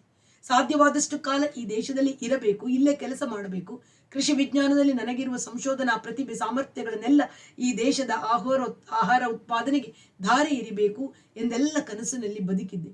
ಇಲ್ಲಿಯ ಜನರ ವರ್ತನೆ, ಒರಟು, ವೇಷ ಕೊಳಕು, ಬೀದಿಗಳಲ್ಲಿ ಕಸಕಡ್ಡಿ, ನಾಯಿ, ದನ, ಬೆಕ್ಕು, ಎಮ್ಮೆ, ಬೀದಿ ಅಂಚಿನಲ್ಲಿ ಹೇಲು, ಉಚ್ಚೆ, ನಾತ, ತರಕಾರಿ ಅಂಗಡಿಗಳಲ್ಲಿ ಚೌಕಾಶಿ, ತೂಕದಲ್ಲಿ ಮೋಸದ ಚುಬುಕು, ಜನದಲ್ಲಿ ಕಚೇರಿಗಳಲ್ಲಿ ಲಂಚ, ಅಸಹಕಾರ, ಆಲಸ್ಯ, ಇಷ್ಟೆಲ್ಲ ಇದ್ದರೂ ಈ ಜನರ ಮನಸ್ಸಿನಲ್ಲಿ ಚೊಕ್ಕವಾಗಿರುವುದು ಅಧ್ಯಾತ್ಮದ ಬೆಳಕು ತುಂಬಿರುವವರು, ಹೆಂಡತಿಯನ್ನುಳಿದು ಎಲ್ಲಾ ಹೆಂಗಸರನ್ನು ತಾಯಿ, ಅಕ್ಕ, ತಂಗಿ, ಮಗಳು ಎಂದು ಭಾವಿಸುವವರು, ನಿಷ್ಕಾಮುಕರು ಅಂತ ತಿಳಿದಿದ್ದೆ. ನಮ್ಮ ಪೂರ್ವಜರು ಅಂದರೆ ಅಮೆರಿಕೆಗೆ ವಲಸೆ ಬಂದ ಯುರೋಪಿಯರು ಹೀಗೆ ಕೊಳಕಾಗಿದ್ದರು, ಕಿರುಚುತ್ತಿದ್ದರು ಎಂಬ ನನ್ನ ಇತಿಹಾಸದ ನೆನಪಿನಲ್ಲಿ ಇದನ್ನೆಲ್ಲ ಸಹಿಸಿದ್ದೆ. ಇಲ್ಲಿಯ ವೇಷ, ಇಲ್ಲಿಯ ಶಿಷ್ಟತೆ, ಇಲ್ಲಿಯ ಜೀವನ ವಿಧಾನಗಳನ್ನು ಅಳವಡಿಸಿಕೊಂಡು ಇಲ್ಲಿಯವರಂತೆ ಬದುಕಿ ಕೊನೆಗೆ ಈ ದೇಶದ ಪ್ರಜೆಯೇ ಆಗುವ ಕನಸು ಕಂಡಿದ್ದೆ. ಅಮೆರಿಕೆಯಲ್ಲಿ ಮನುಷ್ಯರ ಸಂಬಂಧ ನಂಬಿಕೆಯ ಮೇಲೆ ನಿಂತಿದೆ. ಒಂದು ವಿಳಾಸ ತೋರಿಸಿದರೆ ದಾರಿ ಯಾವುದು ಅಂತ ಬೀದಿಯಲ್ಲಿ ಸಿಕ್ಕಿದ ಯಾರನ್ನೂ ಕೇಳಿದರೂ ಅವನು ತನಗೆ ಗೊತ್ತಿದ್ದರೆ ಹೇಳುತ್ತಾನೆ. ಅವನು ಹೇಳುವುದು ನಿಜವೇ ಆಗಿರುತ್ತದೆ. ಇಲ್ಲದಿದ್ದರೆ ಸಾರಿ, ನನಗೆ ಗೊತ್ತಿಲ್ಲ ಅಂತ ಮುಂದೆ ಹೋಗ್ತಾನೆ. ಆದರೆ ಈ ದೇಶದಲ್ಲಿ ತನಗೆ ಗೊತ್ತಿಲ್ಲದಿದ್ದರೂ ಮುಂದೆ ಹೋಗಿ ಬಲಕ್ಕೆ ತಿರುಗಿ ವಿಚಾರಿಸಿ ಅಂತ ಮೋಸ ಮಾಡುತ್ತಾನೆ. ಉದ್ದೇಶಹೀನ ಮೋಸ, ಸುಳ್ಳು, ಅದನ್ನು ಸಹಿಸಿದೆ. ಯಾಕೆ ಗೊತ್ತೇ? ಅಮೆರಿಕೆಯಲ್ಲಿ ನಿಮ್ಮ ಹೆಂಡತಿಯನ್ನು ಎಂಥ ಸ್ನೇಹಿತನ ಜೊತೆಯಲ್ಲಿ ಆದರೂ ನಂಬಿ ಬಿಟ್ಟು ಹೋಗುವುದು ಸಾಧ್ಯವಿಲ್ಲ. ಸ್ನೇಹಿತನನ್ನು ಮಾತ್ರವಲ್ಲ, ಹೆಂಡತಿಯನ್ನು ಹಾಗೆ ನಂಬುವಂತಿಲ್ಲ. ಗಂಡು ಹೆಣ್ಣಿನ ಸಂಬಂಧದಲ್ಲಿ ಅಲ್ಲಿ ಸಹಜ ಪ್ರಾಕೃತ ಭಾವನೆ ವಿನ ತಾಯಿ, ಅಕ್ಕ, ತಂಗಿ, ಮಗಳು ಎಂಬ ಸೋಗು ಸಾಧ್ಯವಿಲ್ಲ. ಈ ದೇಶ ಬೇರೆ. ಹೆಂಡತಿ ಎಲ್ಲಿದ್ದಾಳೆ, ಏನು ಮಾಡುತ್ತಿದ್ದಾಳೆ, ಯಾರ ಜೊತೆಯಲ್ಲಿದ್ದಾಳೆ ಎಂಬ ಸಂಶಯವೇ ಇಲ್ಲದೆ ಇಲ್ಲಿ ಬದುಕಬಹುದು. ಮನುಷ್ಯನ ನೆಮ್ಮದಿಗೆ ಅತ್ಯಗತ್ಯ ಸ್ಥಿತಿ ಇದು. ಈ ದೇಶದ ಜನಜೀವನ ಇಂಥ ಶ್ರದ್ಧೆಯ ಮೇಲೆ ನಿಂತಿದೆ ಅಂತ ಭಾವಿಸಿ ಈ ದೇಶವನ್ನು ಪ್ರೀತಿಸತೊಡಗಿದೆ. ಈಗ ಏನಾಯಿತು ಎನ್ನುವಷ್ಟರಲ್ಲಿ ಹೊನ್ನತಿಯ ಕಲ್ಪನೆಗೆ ಒಂದು ಅಸ್ಪಷ್ಟ ಹಿನ್ನೆಲೆ ಗೋಚರಿಸತೊಡಗಿತು. ಜಾನ್ನ ಮುಖ ನೋಡುತ್ತಿದ್ದರೂ ಅವನ ಕಣ್ಣುಗಳು ಇನ್ನೇನನ್ನು ನೋಡತೊಡಗಿದವು. ಅಷ್ಟರಲ್ಲೇ ಜಾನ್ ಹೇಳತೊಡಗಿದ, ಮೋಸ ಮಾಡಿ ನಂಬಿಕೆ ಹುಟ್ಟಿಸಿ ಒಳಗೆ ಇರಿಯುವುದರಿಂದ ಇದರ ನೋವು ಮಾರಕವಾಗಿರುತ್ತೆ. ಅದಕ್ಕೆ ಈ ದೇಶದಲ್ಲಿ ಜನ ಹೆಂಡತಿಯನ್ನು, ಅವನ ಪ್ರಿಯಕರನನ್ನು ಕೊಂದು ಬಿಡುತ್ತಾರೆ. ಈ ದೇಶದ ಬಹುತೇಕ ಕೊಲೆಯ ಕಾರಣ ಇದೇ ಆಗಿರುತ್ತೆ. ಇಲ್ಲಿಯ ವೃತ್ತಪತ್ರಿಕೆಗಳಲ್ಲಿ ಓದಿದ ಆಧಾರದ ಮೇಲೆ ಈ ಮಾತು ಹೇಳ್ತಿದ್ದೀನಿ ಎಂದು ನಿಲ್ಲಿಸಿದ. ಅವನು ತನ್ನ ಹೆಂಡತಿ ಹೆಲೆನ್ನ ವಿಷಯವಾಗಿ ಸೂಚಿಸಿದ್ದಾನೆಂದು ಇವನಿಗೆ ಅರ್ಥವಾಯಿತು. ಆ ಇನ್ನೊಬ್ಬ ವ್ಯಕ್ತಿ ಯಾರಿರಬಹುದು ಎಂಬ ಊಹೆಗೆ ತೊಡಗುವುದಂತೂ ಸಾಧ್ಯವಿರಲಿಲ್ಲ. ಇವನು ಕೆಲಸ ಮಾಡುತ್ತಿದ್ದ ಕೃಷಿ ವಿಜ್ಞಾನ ಸಂಸ್ಥೆಯ ಯಾರಾದರೂ ಆತ್ಮೀಯ ಭಾರತೀಯ ಸ್ನೇಹಿತರಿರಬಹುದೇ ಎಂದು ಯೋಚಿಸುತ್ತಿರುವಾಗ ಜಾನ್ನೆ, ಸಾರಿ, ಪೂರ್ತಿ ಹೇಳುವ ಅಗತ್ಯವೂ ಇಲ್ಲ, ಆದರೆ ಹೇಳಿಬಿಟ್ಟರೆ ನನ್ನ ಮನಸ್ಸಿಗೆ ಕುದಿ ಕಡಿಮೆಯಾಗಬಹುದು. ಏನು ನಡೆಯಿತು ಗೊತ್ತೇ? 4-5 ತಿಂಗಳಿಂದ ಹೆನಲ್ಗೆ ನನ್ನ ಬಗೆಗಿದ್ದ ನಿಕಟಭಾವ ಕಡಿಮೆಯಾಗಿತ್ತು. ಬಾಹ್ಯ ವರ್ತನೆಯಲ್ಲಿ ಯಾವ ವ್ಯತ್ಯಾಸವೂ ಇಲ್ಲ, ಮನೆಗೆಲಸದಲ್ಲಿ, ಕರ್ತವ್ಯದಲ್ಲಿ. ಆದರೆ ಒಳಗಿನ ಬೆಚ್ಚನೆಯ ಭಾವ ಆರಿ ಹೋಗಿತ್ತು. ನನಗೆ ಆಗ ತಿಳಿಯಲಿಲ್ಲ. ಈಗ ಹಿಂದಿರುಗಿ ನೋಡಿದರೆ ಹಾಗೆನ್ನಿಸ್ತದೆ. ಈಗ 5 ವಾರದಲ್ಲಿ ಒಂದು ದಿನ ಅವಳೇ, ಜಾನ್, ಒಂದು ವಿಷಯ ಹೇಳದಿದ್ದರೆ ನನ್ನ ನಿನ್ನ ನಡುವೆ ಸುಳ್ಳು ಬೆಳೆಸಿದಾಗ ಆಗುತ್ತೆ. ನಾನು ಹರಿಶಂಕರ್ನ ಪ್ರೀತಿಸ್ತೀನಿ. ನಿನ್ನಲ್ಲಿ ತಪ್ಪಿದೆ. ನೀನು ಕೆಟ್ಟವನು ಅಂತ ಅಲ್ಲ, ನೀನು ನಿಜವಾಗಿ ಒಳ್ಳೆಯವನು. ಇಷ್ಟು ದಿನ ನನ್ನೊಡನೆ ಚೆನ್ನಾಗಿದ್ದೆ. ನಿನಗೆ ಒಳ್ಳೆಯದಾಗಲಿ. ಆದರೆ ನನಗೆ ಅವನ ಮೇಲೆ ಪ್ರೀತಿ ಹುಟ್ಟಿದೆ. ಗುಡ್ ಬೈ ಎಂದಳು. ಅವಳು ಅಮೆರಿಕನ್ನಳಂತ ನಡೆದಳು. ಒಬ್ಬರನ್ನು ಪ್ರೀತಿಸುತ್ತಾ ಗಂಡನನ್ನು ಸಹಿಸಿಕೊಂಡು ಅವನನ್ನೂ ಮೆಚ್ಚಿಸುತ್ತಾ ಬಾಳುವುದು ಅವಳಿಗೆ ಸಾಧ್ಯವಿಲ್ಲ. ಯಾಕೆ ಹಾಗೆ ಬಾಳಬೇಕು ಅಂತ ಅಮೆರಿಕದ ಹೆಂಗಸು ಕೇಳ್ತಾಳೆ. ಆದರೆ ನನ್ನ ಪ್ರಶ್ನೆ, 2 ಕೈ ಸೇರದಿದ್ದರೆ ಚಪ್ಪಾಳೆ ಇಲ್ಲ. ಬೇರೊಬ್ಬನ ಹೆಂಡತಿಯು ಅಥವಾ ಹೆಂಡತಿಯಾಗುವವಳು ಭಾರತೀಯ ಗಂಡಸಿಗೆ ತಾಯಿ, ಅಕ್ಕ, ತಂಗಿ ಅಥವಾ ಮಗಳ ಸಮಾನ ಅಂತ ಘೋಷಿಸುವ ಅವನೇಕೆ ಹೀಗೆ ಮಾಡಿದ? ಹಾಗಂತ ಹೇಳುತ್ತಿದ್ದರೆ ವಿಶ್ವವಿದ್ಯಾಲಯದ ಭಾರತೀಯ ಸಂಸ್ಕೃತಿಯ ವಿಭಾಗದಲ್ಲಿ ಅವನು ಪ್ರೊಫೆಸರ್ ಅಂತ ನಿಮಗೆ ಗೊತ್ತಿಲ್ವೇ? ತರಗತಿಯ ಉಪನ್ಯಾಸವಲ್ಲ, ದಿಲ್ಲಿಯ ನಾನಾ ಸಂಘಗಳಲ್ಲಿ, ಸಂಸ್ಥೆಗಳಲ್ಲಿ, ಸಾರ್ವಜನಿಕ ವೇದಿಕೆಗಳಲ್ಲಿ ಭಾರತೀಯ ಸಂಸ್ಕೃತಿಯ ಕುರಿತು ಅವನು ಮಾಡುವ ಭಾಷಣದಲ್ಲಿ ಅದನ್ನೇ ಹೇಳುತ್ತಾನೆ. ಪರದಾರ ಸಹೋದರ. ಏನು ಈ ಸಂಸ್ಕೃತಿ ಮಾತಿನ ಅರ್ಥ? ಭಾರತೀಯ ಗಂಡಸಿನ ವರ್ಣನೆ ಅಂತ ಅವನು ಹೇಳಿರುವ ಈ ಮಾತನ್ನು ಒಟ್ಟು 100 ಸಲವಾದರೂ ಕೇಳಿದ್ದೀನಿ ಎನ್ನುವಾಗ ಹರಿಶಂಕರರಿಗೆ ಮದುವೆಯಾಗಿದೆ ಎಂದು ತಾನು ಕೇಳಿದ ನೆನಪಾಯಿತು. ಅವನ ಹೆಂಡತಿ ಬನರಾಸ್ನಲ್ಲಿದ್ದಾರೆ ಎಂಬ ವಿವರವೂ ಜೊತೆಯಲ್ಲಿ ಬಂತು. ಜಾನ್ ಕೇಳಿದ್ದ, ಮಿಸ್ಟರ್ ಹೊನ್ನತಿ ಹೇಳಿ, ಹರಿಶಂಕರ್ ಮಾಡಿದ್ದು ಮೋಸವಲ್ಲವೇ? ಭಾರತೀಯ ಸಂಸ್ಕೃತಿ ಅಂದರೆ ಮೋಸವಲ್ಲವೇ? ಭಾರತೀಯ ಸಂಗೀತಕ್ಕೆ ಅಂದರೆ ಉತ್ತರಾದಿ ಸಂಗೀತಕ್ಕೆ ಅವನೇ ವಿವರಣೆ ಬರೆದಿರುವುದನ್ನು ನೀವು ಓದಿದ್ದೀರಲ್ಲ, ಆ ಸಂಗೀತದ ಅರ್ಥವೇ ಮೋಸವಲ್ಲವೇ?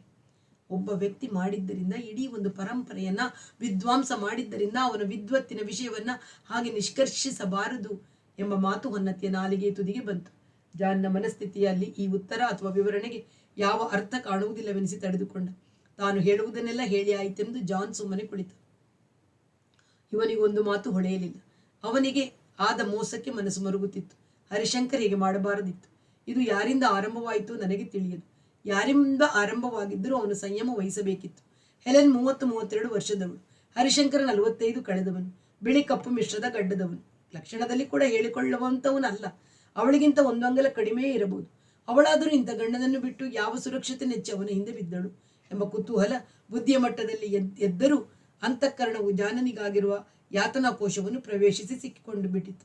ಇಂಥವನಿಗೆ ಹೀಗಾಗಬಾರದಾಗಿತ್ತು ಎನ್ನುವ ಸಂತಾಪದೊಡನೆ ಹರಿಶಂಕರನ ಮೇಲೆ ಕೋಪ ಕವರಿತು. ಅವನೆಲ್ಲಾದರೂ ಸಿಕ್ಕಿದರೆ ಹಿಡಿದು ಕೆನ್ನೆಗೆ ಬಾರಿಸಬೇಕು ಎನ್ನುವಷ್ಟು ಕೋಪ. ಹಾಗೆ ನೆಲವನ್ನು ನೋಡುತ್ತಾ ಕೂತು ಬಿಟ್ಟ. ಆಡಲು ಬೇರೆ ಮಾತಿಲ್ಲವೆಂಬಂತೆ ಜಾನನು ಕೂತಿದ್ದ. ಜಾನನ ಮುಖ ನೋಡುತ್ತಿರುವಾಗ ಅದು ರವೀಂದ್ರರ ಮುಖವನ್ನು ಹೋಲುತ್ತಿದೆ ಅನ್ನಿಸಿತು. ನಾನು ಹರಿಶಂಕರನೇ ಎಂಬ ಪ್ರಶ್ನೆ ತಕ್ಷಣ ಎದ್ದು ನಿಂತಿತು. ನಾನು ಇಷ್ಟು ದಿವಸ ರಾಧೆಯನ್ನೋ ಕಾಂತಿಯನ್ನೋ ಅಣ್ಣನಂತೆ ಅಂತಃಕರಣವನ್ನು ಕೊಟ್ಟು ನೆರವಿಗೆ ನಿಂತ ಅವರ ಹೆಂಡತಿಯನ್ನು ಎಂಬ ದೋಷಭಾವ ಹೊಸರತೊಡಗಿತು. ಕಾಂತಿ ಸ್ವತಂತ್ರ ಹೆಂಗಸು, ಅವನ ಹೆಂಡತಿಯಾಗಿ ಉಳಿದಿಲ್ಲ ಎಂಬ ಸಮರ್ಥನೆಗಳು ನೆನಪಿಗೆ ಬಂದರೂ ನಂಬಿಕೆಯನ್ನು ಹುಟ್ಟಿಸಲಿಲ್ಲ. ಅವಳೊಂದು ಅನನ್ಯ ಸಿತಾರ್, ಕಲಾಸ್ಫೂರ್ತಿ ಎಂದು ನಾನು ಇಷ್ಟು ದಿನ ಭಾವಿಸಿಕೊಂಡದ್ದೆಲ್ಲ ಬರೀ ಮೇಲುಹುದಿಕೆ ಎನ್ನಿಸಿತು. ಆದರೂ ನಾನು ಅವಳ ಸಂಬಂಧದಲ್ಲಿ ಮುಳುಗಿದ್ದೇನೆ. ಯಾವಾಗಲಾದರೂ ಒಮ್ಮೆ ಜಾಗೃತ ಚುಚ್ಚುವಾಗ ದೋಷ ಪ್ರಜ್ಞೆಯಲ್ಲಿ ಕಲೆಯ ಹತ್ತರಿಯಲ್ಲಿ ಕತ್ತರಿಸಿಕೊಂಡು ಎಂಬ ನೆನಪು ಬಂತು. ಅಷ್ಟರಲ್ಲಿ ಜಾನ್ ದಡಕ್ಕನೆ ಮೇಲೆ ಎದ್ದು ಒಳಗೆ ನಡೆದ. ಹಿಂದಿರುಗಿದ್ದಾಗ ಕೈಯಲ್ಲಿ ಒಂದು ಸಿಮೆಂಟ್ ಚೀಲದ ಗಾತ್ರದ ಪಾಲಿಥೀನ್ ಚೀಲವನ್ನು ಹಿಡಿದು ತಂದಿದ್ದ. ಅದರ ಭರ್ತಿ ಸಾಮಾನು ತುಂಬಿತ್ತು. ಚೀಲವನ್ನು ಇವನ ಮುಂದೆ ಇಟ್ಟು ಹೇಳಿದ, ಇದರಲ್ಲಿ ನಿಮ್ಮ ಭಾರತೀಯ ಶೈಲಿಯ ಸಂಗೀತ ಕ್ಯಾಸೆಟ್ಗಳಿವೆ. ಎಲ್ಲ ವಿಖ್ಯಾತವಾದ ಗಾಯಕರದು ಕಚೇರಿಯಲ್ಲಿ ಪ್ರಸ್ತುತಪಡಿಸಿದ ಸಂಗೀತ. ಸುಮಾರು 200 ಗಂಟೆಯ ಉದ್ದ. ಪ್ರತಿಯೊಂದು ಕ್ಯಾಸೆಟ್ನ ಮೇಲೂ ಕಲಾವಿದರ ಹೆಸರು, ರಾಗ, ಹಾಡಿದ ಅಥವಾ ಬರೆಸಿದ ಸ್ಥಳ, ತಾರೀಕು, ರಾಗದ ಅವಧಿ ಬರೆದಿದ್ದೇನೆ. ತುಂಬ ಶ್ರದ್ಧೆಯಿಂದ ಸಂಪಾದಿಸಿದ್ದು. ಅವತ್ತೊಂದು ದಿನ ನೀವು ನಮ್ಮ ಮನೆಯಲ್ಲಿ ಬರೀ ಆಲಾಪಗಳನ್ನು ಬಾರಿಸಿದಿರಲ್ಲ, ಮಂದ್ರದ ಕೆಲಸ, ಅವುಗಳ ಕ್ಯಾಸೆಟ್ ಕೂಡ ಇವೆ. ಈ ಸಂಗೀತದ ಅರ್ಥವೇ ಮೋಸವಾಗಿರುವಾಗ ಇವನ್ನೇಕೆ ನನ್ನ ಸಂಗಡ ಒಯ್ಯಲಿ? ಇವುಗಳಲ್ಲಿ ಅರ್ಧಕ್ಕೂ ಹೆಚ್ಚು ಕ್ಯಾಸೆಟ್ಗಳು ಹರಿಶಂಕರ್ರಿಂದ ಅಥವಾ ಅವನ ಮೂಲಕ ನನಗೆ ದೊರಕಿ ನಾನು ರೆಕಾರ್ಡ್ ಮಾಡಿಕೊಂಡವು. ಇಂಥ ನೆನಪು ಸಂಗಡ ಒಯ್ಯುವುದಕ್ಕೂ ಯಾರು ಇಷ್ಟಪಡುವುದಿಲ್ಲ. ಈ ಕ್ಯಾಸೆಟ್ಗಳ ಚೀಲವನ್ನೇ ಒಂದು ಗುಡ್ಡಿಗೆ ಎಸೆದು ಗ್ಯಾಸೋಲಿನ್ ಸುರಿದು ಬೆಂಕಿ ಹಚ್ಚುವಂತ ಮನಸ್ಸು ಬಂತು. ಹಾಗೆ ಮಾಡುತ್ತಿದ್ದೆ. ಆದರೆ ನಿಮ್ಮ ನೆನಪು ಬಂದು ನಿಮಗೆ ಕೊಟ್ಟು ಬಿಡೋಣ ಅನ್ನಿಸ್ತು. ಯಾಕೆಂದರೆ ನೀವು ಇದರಲ್ಲಿ ಈ ಮೋಸದ ಅರ್ಥದ ಸಾಧನೆಯಲ್ಲಿ ತೊಡಗಿರುವವರು ಎಷ್ಟೇ ಕೆಟ್ಟದ್ದಾದರೂ ಸುಟ್ಟು ನಾಶ ಮಾಡುವ ಮನಸ್ಸಿಲ್ಲದೆ ಅಥವಾ ಕೈ ಬರದೆ ಅನ್ನಿಬೇಕಾದರೆ ನಿಮಗೆ ಕೊಡ್ತಿದ್ದೀನಿ. ದಯಮಾಡಿ ಒಯ್ಯಿರಿ. ಒಂದು ಕಷ್ಟದ ಕೆಲಸದಿಂದ ನನ್ನನ್ನು ಬಿಡಿಸಿರಿ ಎಂದು ಎದುರಿಗೆ ನಿಂತುಕೊಂಡ. ಹೊನ್ನತ್ತಿ ಹಾಗೆಯೇ ಕುಳಿತಿದ್ದ. ನೀವಿನ್ನು ಹೊರಡಿ. 2ನೇ ಶೋ ಸಿನಿಮಾ ಬಿಟ್ಟ ಮೇಲೆ ನಿಮಗೆ ಯಾವ ವಾಹನವೂ ಸಿಕ್ಕೋದಿಲ್ಲ, ಜಾನ್ನೇ ಹೇಳಿದ. ಹೊನ್ನತ್ತಿ ಎದ್ದು ನಿಂತನಾದರೂ ಜಾನಿಗೆ ಹೇಳಲು ಸಮಾಧಾನದ 2 ಮಾತುಗಳು ಹೊಳೆಯಲಿಲ್ಲ. ನನಗೆ ತುಂಬ ವಿಷಾದವಾಗುತ್ತಿದೆ ಜಾನ್, ತುಂಬ ದುಃಖವಾಗುತ್ತೆ ಎಂಬ ವಾಕ್ಯವನ್ನು ಕಷ್ಟಪಟ್ಟು ಹೊರತರುವಾಗ ಅವನ ಕಣ್ಣುಗಳಲ್ಲಿ ನೀರು ತುಂಬಿಕೊಂಡಿತು. ಅದನ್ನು ಕಂಡ ಜಾನನ ಕಣ್ಣು ತೇವಗೊಂಡಿತ್ತು. ಆದರೆ ಅದನ್ನು ತೋರಗೊಡದೆ ಕ್ಯಾಸೆಟ್ಗಳ ಚೀಲವನ್ನು ಎತ್ತಿ ಕೈಲಿ ಹಿಡಿದು ತಾನೇ ಮುಂದೆ ಮುಂದೆ ಬಾಗಿಲಿನ ಕಡೆಗೆ ನಡೆದು ಬಾಗಿಲಿಗೆ ಬೀಗವನ್ನು ತಿರುಗಿಸಿಕೊಂಡು ಬೀದಿಗೆ ಬಂದು ತುಸು ದೂರ ನಡೆದು ದೂರದಲ್ಲಿ ಬರುತ್ತಿದ್ದ ಒಂದು ಆಟೋವನ್ನು ನಿಲ್ಲಿಸಿ ಹೊನ್ನತ್ತಿಯನ್ನು ಹತ್ತಿಸಿ ಚೀಲವನ್ನು ಅವನ ಪಕ್ಕದಲ್ಲಿಟ್ಟು ಗುಡ್ ಬೈ ಎಂದು ದೃಢವಾಗಿ ಹೇಳಿ ಮಿಲಿಟರಿಯವನಂತೆ ಸರಕ್ಕನೆ ಹಿಂದಿರುಗಿ ಬಿಗಿಯಾದ ಹೆಜ್ಜೆಗಳನ್ನಿಡುತ್ತಾ ವೇಗವಾಗಿ ಹಿಂದಿರುಗಿದ. ಮನೆಗೆ ಬಂದು ತಾಯಿಯನ್ನು ಕೂಗಿ ಬಾಗಿಲು ತೆಗೆಸಿ ತನ್ನ ಕೋಣೆಯಲ್ಲಿ ಮಲಗುವ ವೇಳೆಗೆ ನಡುರಾತ್ರಿ 1 ಗಂಟೆಯಾಗಿತ್ತು. ಒಂದು ಅಲೆ ನಿದ್ದೆ ಹತ್ತಿ ಎಚ್ಚರವಾದಾಗ ನಿದ್ರೆಯಲ್ಲಿ ಲಭಿಸುವ ಸಹಜವಾದ ಶಾಂತಿ ಸಂತೋಷಗಳು ಸಿಕ್ಕದೆ ಮನಸ್ಸು ಕ್ಲೇಶಕ್ಕೆ ಸಿಕ್ಕಿತ್ತು ಎಂಬ ಭಾವನೆ ಬಂತು. ನಡುವೆ ಒಮ್ಮೆ ತಾನು ಕನವರಿಸಿಕೊಂಡು ನರಳಿ ಎಚ್ಚರಗೊಂಡು ಮತ್ತೆ ನಿದ್ದೆಗೆ ಇಳಿದ ನೆನಪು. ಈಗ ಎಷ್ಟು ಹೊತ್ತಾಗಿರಬಹುದು? ಹೊರಗೆಲ್ಲ ಸ್ತಬ್ಧ, ಸ್ಮಶಾನ ಮೌನ. ಬೆಡ್ ಸ್ವಿಚ್ ಹಾಕಿ ನೋಡಿದರೆ ಇನ್ನೂ 3:30 ಗಂಟೆ. ಸ್ವಿಚ್ ಆರಿಸಿ ನಿದ್ದೆ ಬರೆಸಿಕೊಳ್ಳುವ ಭಂಗಿಯಲ್ಲಿ ಮಲಗಿದಾಗ ಜಾನ್ನ ಮಾತುಗಳು ನೆನಪಿಗೆ ಬಂತು. ನಿಮ್ಮ ಸಂಗೀತ ಖಚಿತ ಅರ್ಥವಿಲ್ಲದ ನೀತಿಯ ಚೌಕಟ್ಟಿಗೆ ಒಳಪಡದ ಮೋಸದ ವಸ್ತು ಎನ್ನುವಾಗ ಅವನಿಗಾದ ಮೋಸ ಹರಿಶಂಕರ ಹೆಲೆನಳ ಪ್ರೇಮ ಅಥವಾ ಪ್ರಣಯ ವ್ಯವಹಾರಕ್ಕೂ ಭಾರತೀಯ ಸಂಸ್ಕೃತಿ ಅದರ ಪ್ರತೀಕವಾದ ಈ ಸಂಗೀತಕ್ಕೂ ಯಾವ ನೇರ ಸಂಬಂಧ? ಒಬ್ಬ ವ್ಯಕ್ತಿಯ ನಡವಳಿಕೆಯಿಂದ ಇಡೀ ಒಂದು ಸಂಸ್ಕೃತಿಯನ್ನು ಎಂದುಕೊಳ್ಳುವಾಗ ಜಾನನಿಗೆ ಈ ಸಂಗೀತದ ಬಗೆಗಿದ್ದ ಗಾಢ ಕಳಕಳಿಯ ಅಪಾರ ಆಸ್ತಿಗೆ ನೆನಪು ಬಂದು ಒಂದು ದಿನ ಸಂಗೀತ ಸಭೆಯಲ್ಲಿ ತಬಲಾದವರನ್ನು ಕರೆತರಲು ಕಾರ್ಯದರ್ಶಿಯು ಟ್ಯಾಕ್ಸಿಗಾಗಿ ಚಡಪಡಿಸುತ್ತಿದ್ದಾಗ ಜಾನ್ ತಾನೇ ಹೋಗಿ ವಿಚಾರಿಸಿ ತನ್ನ ಕಾರಿನಲ್ಲಿ ಒಬ್ಬ ಹುಡುಗನನ್ನು ಕರೆಸಿಕೊಂಡು ಹೋಗಿ ತಬಲಾದವರನ್ನು ಕರೆತಂದು ಸಂಗೀತಗಾರರ ಸೇವೆ ಮಾಡುವುದರಲ್ಲಿ ಅವನಿಗಿದ್ದ ಆಸ್ತೆ ಧನ್ಯತೆಗಳು ಬೇರೆ ಯಾರಲ್ಲಿಯೂ ನಾನು ಕಂಡಿಲ್ಲ ಎಂದುಕೊಳ್ಳುವಾಗ ರವೀಂದ್ರನ ನೆನಪು ಬಂದು ಜಾನ್ನ ಜೊತೆಯಲ್ಲಿ ನಿಂತಿತು. ತನಗೆ ತಬಲಾದ ಕಮಲಾಪುರರನ್ನು ಗೊತ್ತು ಮಾಡಿ ಮನೆಯಲ್ಲಿಟ್ಟು ಅನ್ನ ಹಾಕಿ ತಾನು ಕೆಲಸ ಮಾಡಲು ಬಿಡದೆ ಬೆಳಿಗ್ಗೆ ತಾವೇ ತಿಂಡಿ ಅಡಿಗೆ ಬಡಿಸಿ ತನ್ನ ಸಾಧನೆಗೆ ತಾವು ಪರಿಚರ್ಯ ಮಾಡುತ್ತಾ ಎಂಬ ಹೋಲಿಕೆಗಳು ಸ್ಫುಟವಾಗುತ್ತಿರುವಾಗಲೇ ಜಾನ್ನ ಹೆಂಡತಿಯನ್ನು ಹರಿಶಂಕರ ಕಬಳಿಸಿದಂತೆ ಎಂಬ ಹೋಲಿಕೆಯು ಕ್ಷಣಾರ್ಧದಲ್ಲಿ ಪೂರ್ಣಗೊಂಡು ನಿಂತಾಗಿ ಎದೆಯುಸಿರು ಪಕ್ಕನ ನಿಂತಂತಾಗಿ ಜಾನ್ನ ಮುಖದಲ್ಲಿದ್ದ ಶ್ರದ್ಧಾಭಂಗದ ನೋವು, ಅರೆ ಉದ್ವಿಗ್ನತೆಯ ಆಕಾರಹೀನ ಭಾವನೆಗಳು ರವೀಂದ್ರರ ಚಿತ್ರದ ಮುಖದಲ್ಲಿಯೂ ಮೂಡಿದಂತೆ ಕಾಣಿಸತೊಡಗಿದವು. ನಿಂತ ಎದೆಯುಸಿರು ಒಳಗೆ ತಡೆದು ಒಳಗಿನದಕ್ಕೂ ಹೊರಗಿನದಕ್ಕೂ ಸಂಬಂಧ ಕಳಚಿದಂತಾಗಿ ಜೀವದ ಕೊನೆಯಾಗುತ್ತದೆ ಎನ್ನುವ ವೇದನೆ ಕಾಣಿಸಿಕೊಂಡಿತು. ಆದರೆ ಕ್ರಮೇಣ ಒಳಗೆ ಸಿಕ್ಕಿಕೊಂಡಿದ್ದ ಉಸಿರು ಹೊರಗೆ ಬರತೊಡಗಿ ಜೀವದ ದೈಹಿಕ ವೇದನೆ ಇಳಿದ ಮೇಲೆ ಸಿಕ್ಕಿದ ಉಸಿರು ಒಳಗೆ ಉಳಿದ ಜೀವ ಹೋಗಿದ್ದರೆ ಬಗೆಹರಿತಿತ್ತು ಎಂಬ ನಿರಾಶೆ ಕವಿಯಿತು.